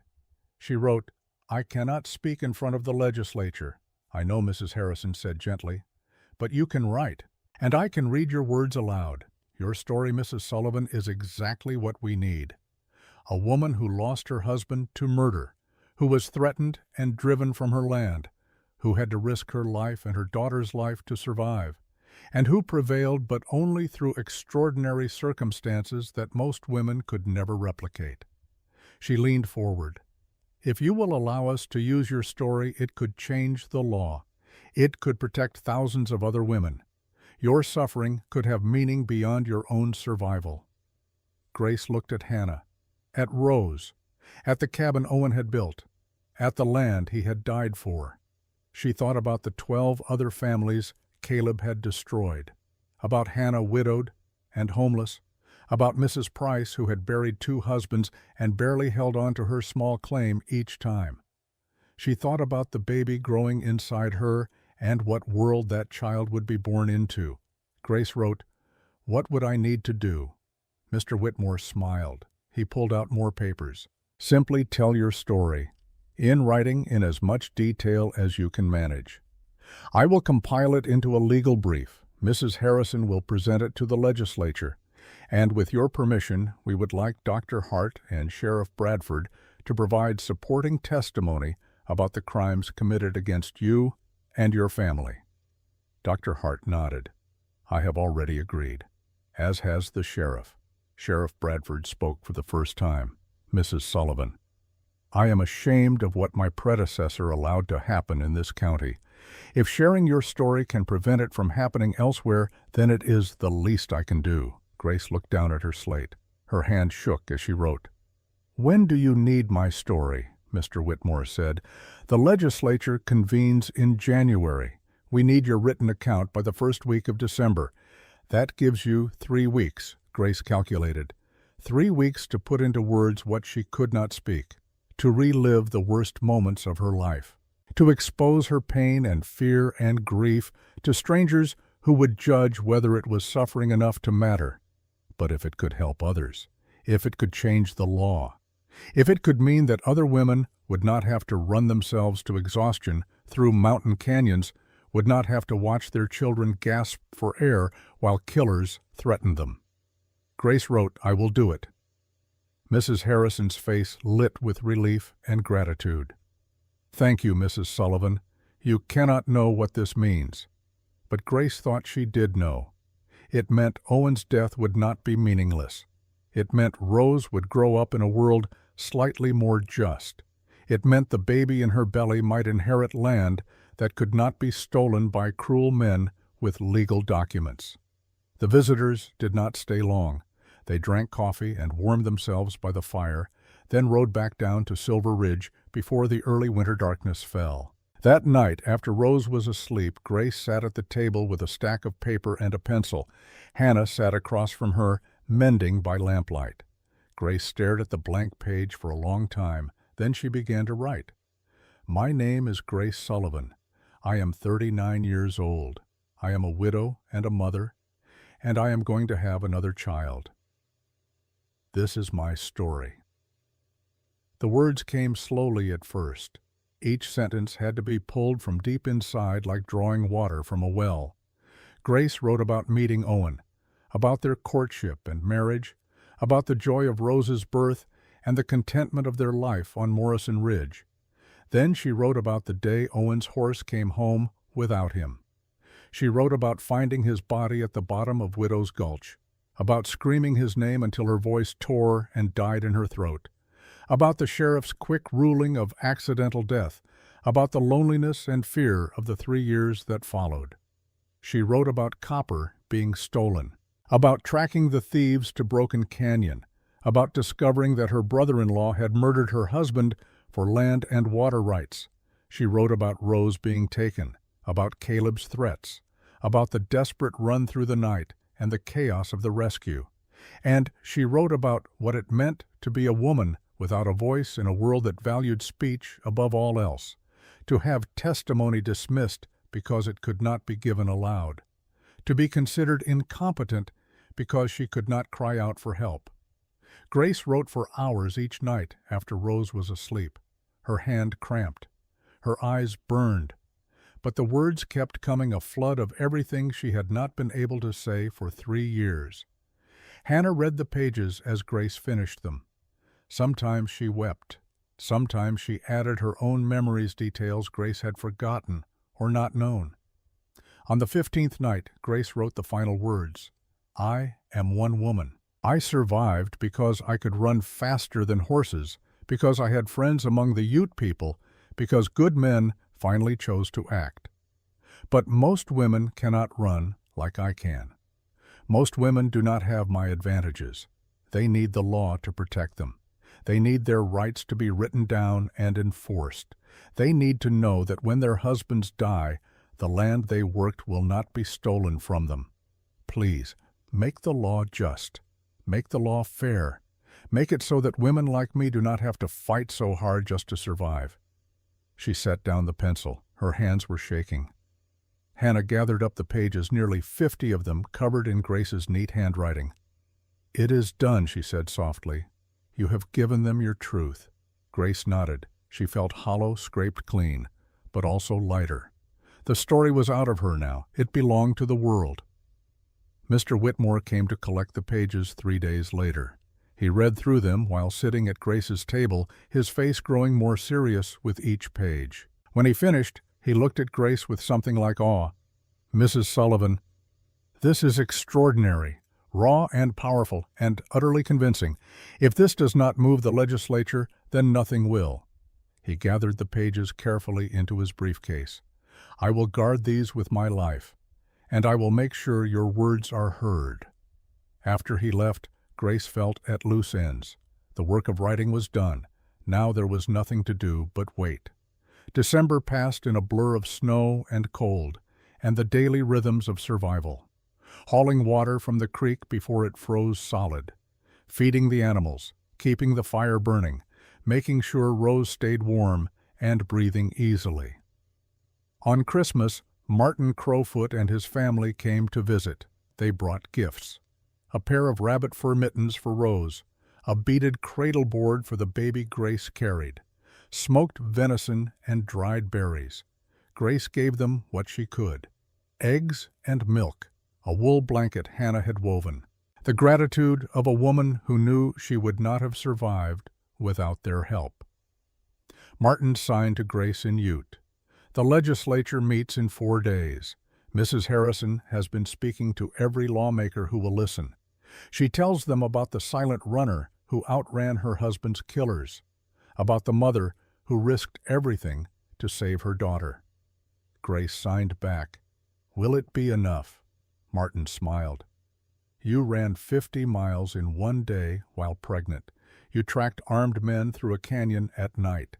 You blew up a bandit camp with nothing but your courage and a Ute whistle. If that is not enough, then they are fools."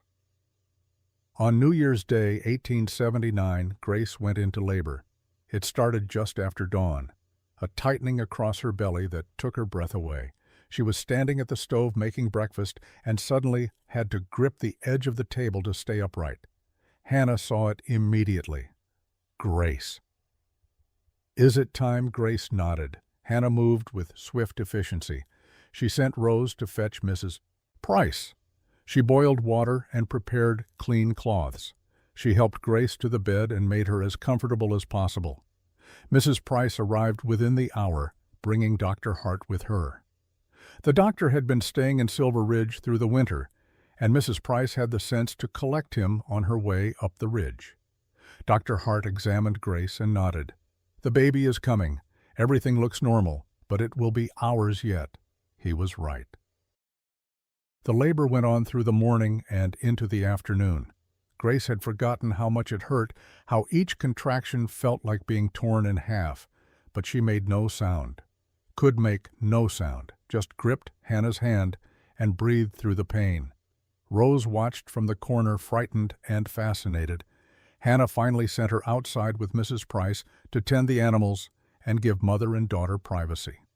As the sun began to set, painting the snow outside in shades of gold and pink, the baby finally came. A boy. Small but healthy, with a shock of dark hair and Owen's strong chin. Dr. Hart cleaned him and wrapped him in a soft blanket and placed him in Grace's arms. She looked down at her son and felt tears stream down her face. Silent tears like everything else about her. But the baby was not silent.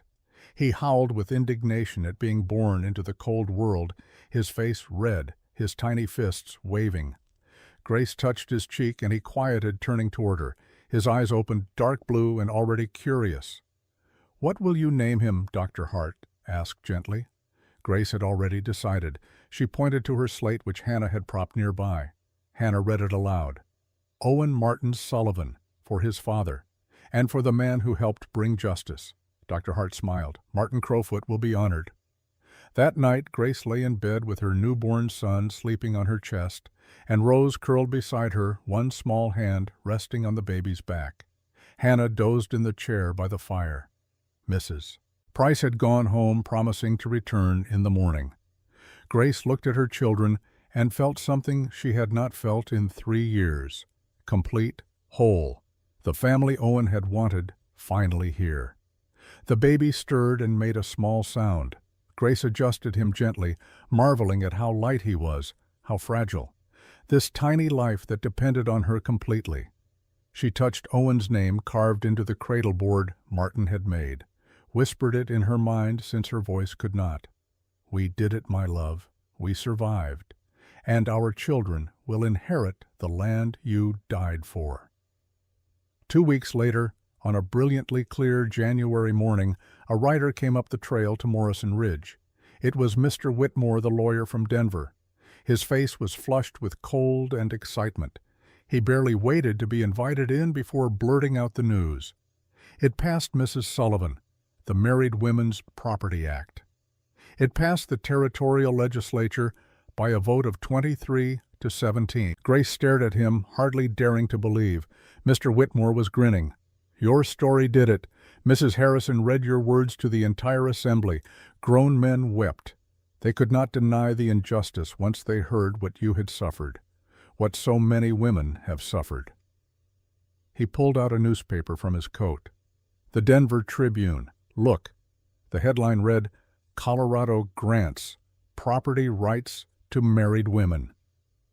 Below it was a smaller headline, "Silent Runner's Story Moves Legislature to Action."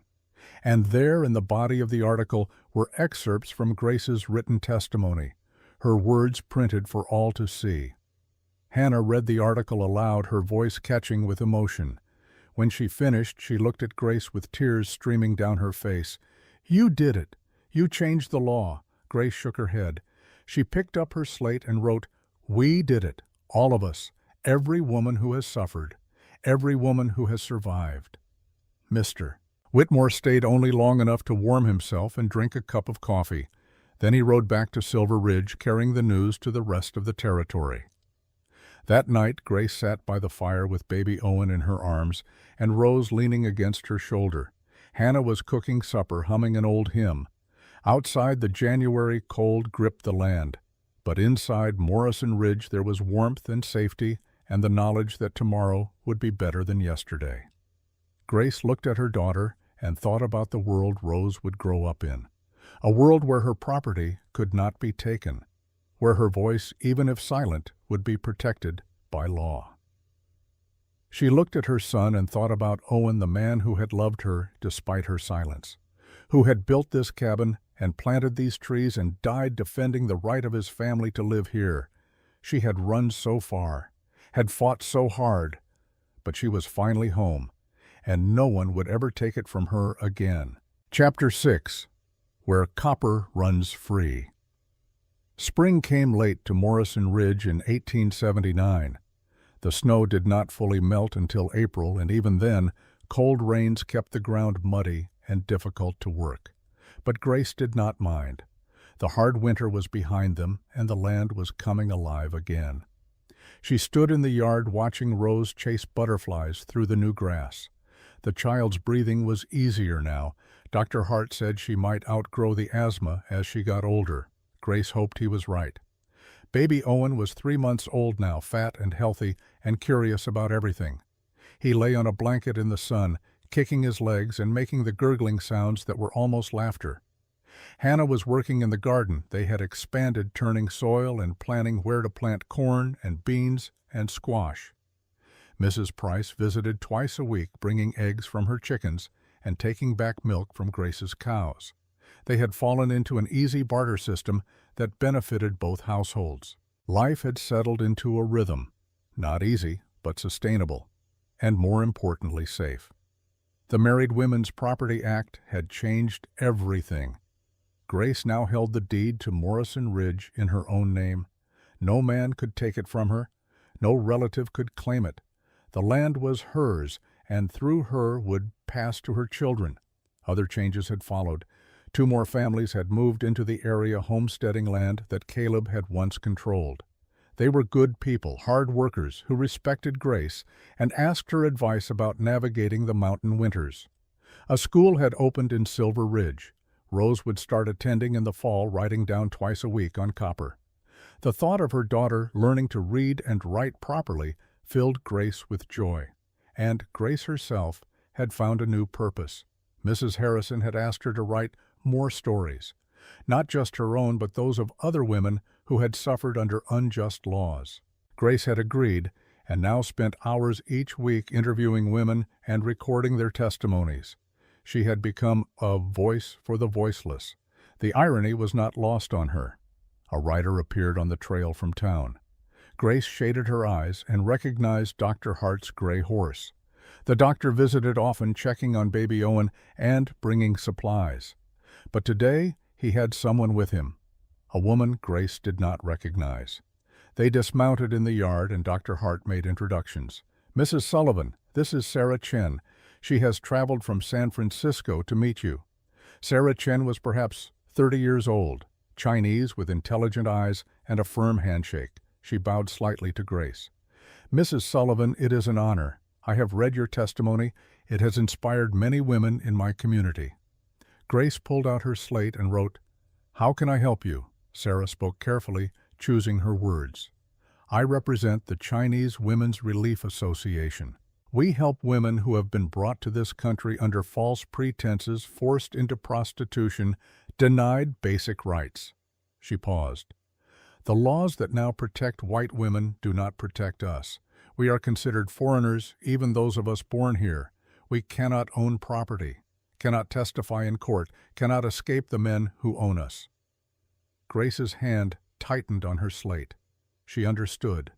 The new law had helped her, but it had not helped everyone. Sarah continued, "We are asking for your help. Will you write our stories? Will you tell the legislature that Chinese women deserve the same protections?" Grace looked at this brave woman who had traveled across the territory to ask for help. She thought about the power of words of testimony, of stories that demanded to be heard. She wrote, "Yes, I will write your stories, all of them." Sarah's eyes filled with tears. "Thank you. You cannot know what this means." But Grace thought she did know. It meant that the work was not done. That justice was a mountain with no summit, only an endless climb toward something better. The days grew longer and warmer. Grace's garden flourished. Hannah proved to have a gift for growing things, and soon they had more vegetables than they could eat. They sold the surplus in Silver Ridge and used the money to buy chickens and more goats. Morrison Ridge was becoming prosperous. In June, Martin Crowfoot brought news. His people were being forced onto a reservation in Utah. The government had decided that the remaining free Ute bands must be moved. Grace's heart broke for him. She wrote, "Will you go?" Martin shook his head. "I am too old to start over. I will stay here in the mountains of my fathers. If they come to force me, I will go into the high country where they cannot follow." He looked at Grace seriously. "But I wanted to tell you first, wanted to make sure you knew that if you need me, I will be here. Hidden, but here." Grace wrote, "You are always welcome at Morrison Ridge. You saved my life. You saved Rose. This land is as much yours as mine." Martin smiled. "You honor me, silent runner."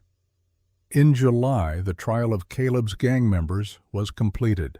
All were convicted. Jake Morrow hanged in August, and Grace did not go to watch. She had no desire for revenge, only justice. The two other men were sent to prison. The judge made a point of noting that their crimes against Grace Sullivan had helped change territorial law. Their legacy would be the law they had tried to break. On a warm September morning, Grace received a letter from Mrs. Harrison. The association was compiling a book, a collection of women's testimonies about injustice and survival. Grace's story would be the first chapter. Sarah Chen's stories would comprise the second. Would Grace write an introduction? Grace sat at her table with the letter in front of her. Rose was at school. Baby Owen was napping. Hannah was outside hanging laundry. Grace pulled out paper and pen. She thought for a long time about what she wanted to say. Then she began to write. "I am a woman who cannot speak. For 3 years I thought that meant I had no voice. But I was wrong. A voice is not just sound, it is truth written down. It is stories preserved. It is testimony that demands to be heard. I ran 50 miles to save my daughter.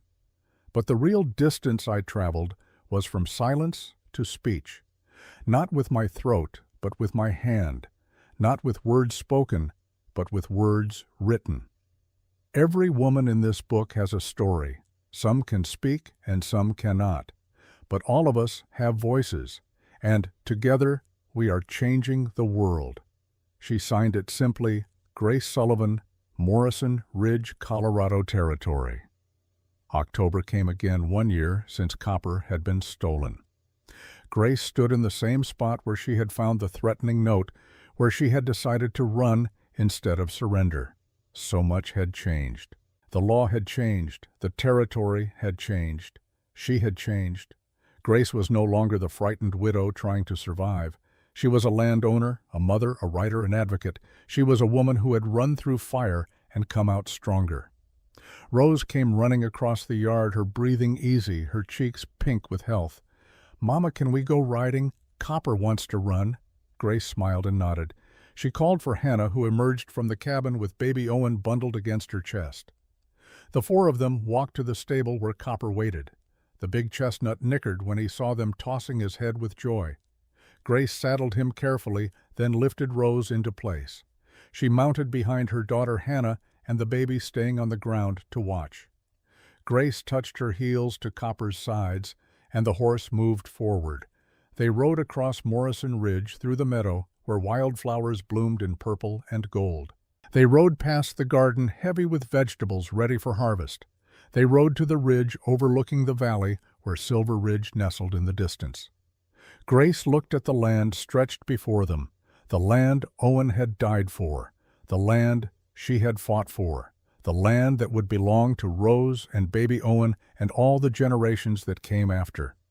She thought about the Chinese women Sarah Chen was trying to help, about the other women whose stories still needed to be told, about all the battles still to be fought. But today, in this moment, Grace allowed herself to simply be, to feel the sun on her face and the wind in her hair, to hear Rose's laughter as Copper picked up speed, to know that she was home and safe and free. They galloped across the meadow, the horses' hooves drumming on the earth like a heartbeat. Rose threw her arms wide, trusting her mother to hold her, and Grace held on tight, the reins loose, letting Copper run.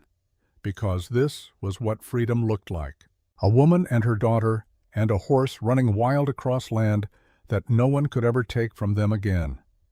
Behind them, Hannah waved from the cabin yard, baby Owen in her arms.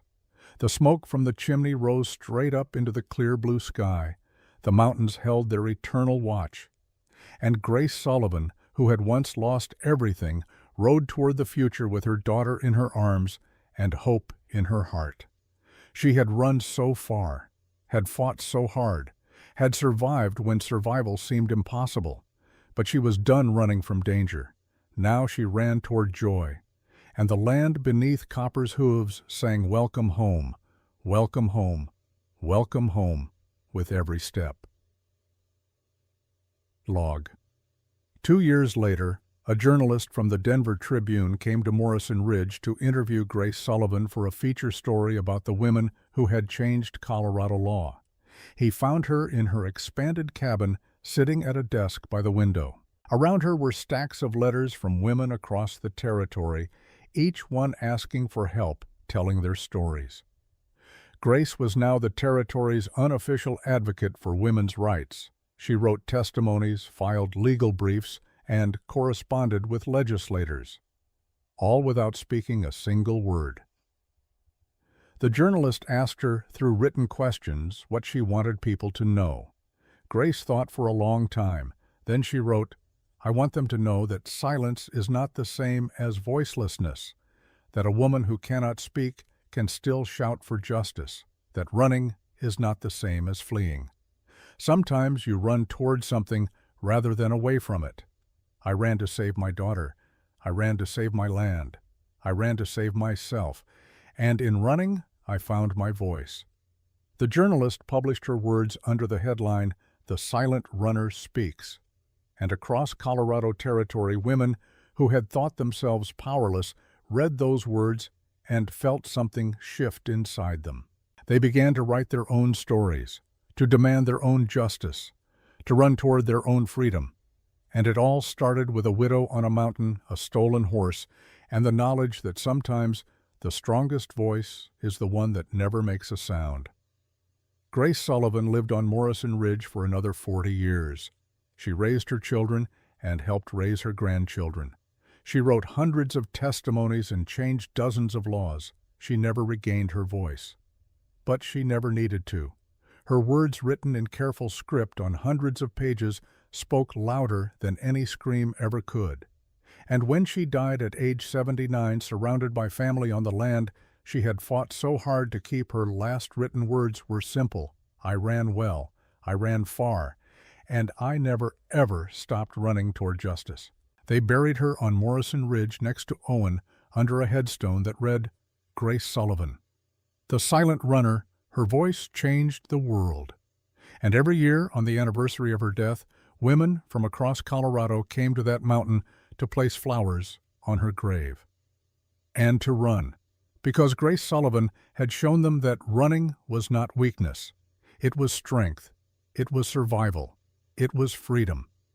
And it was a voice that would echo through generations long after the sound of her footsteps faded from the mountain trails. The end.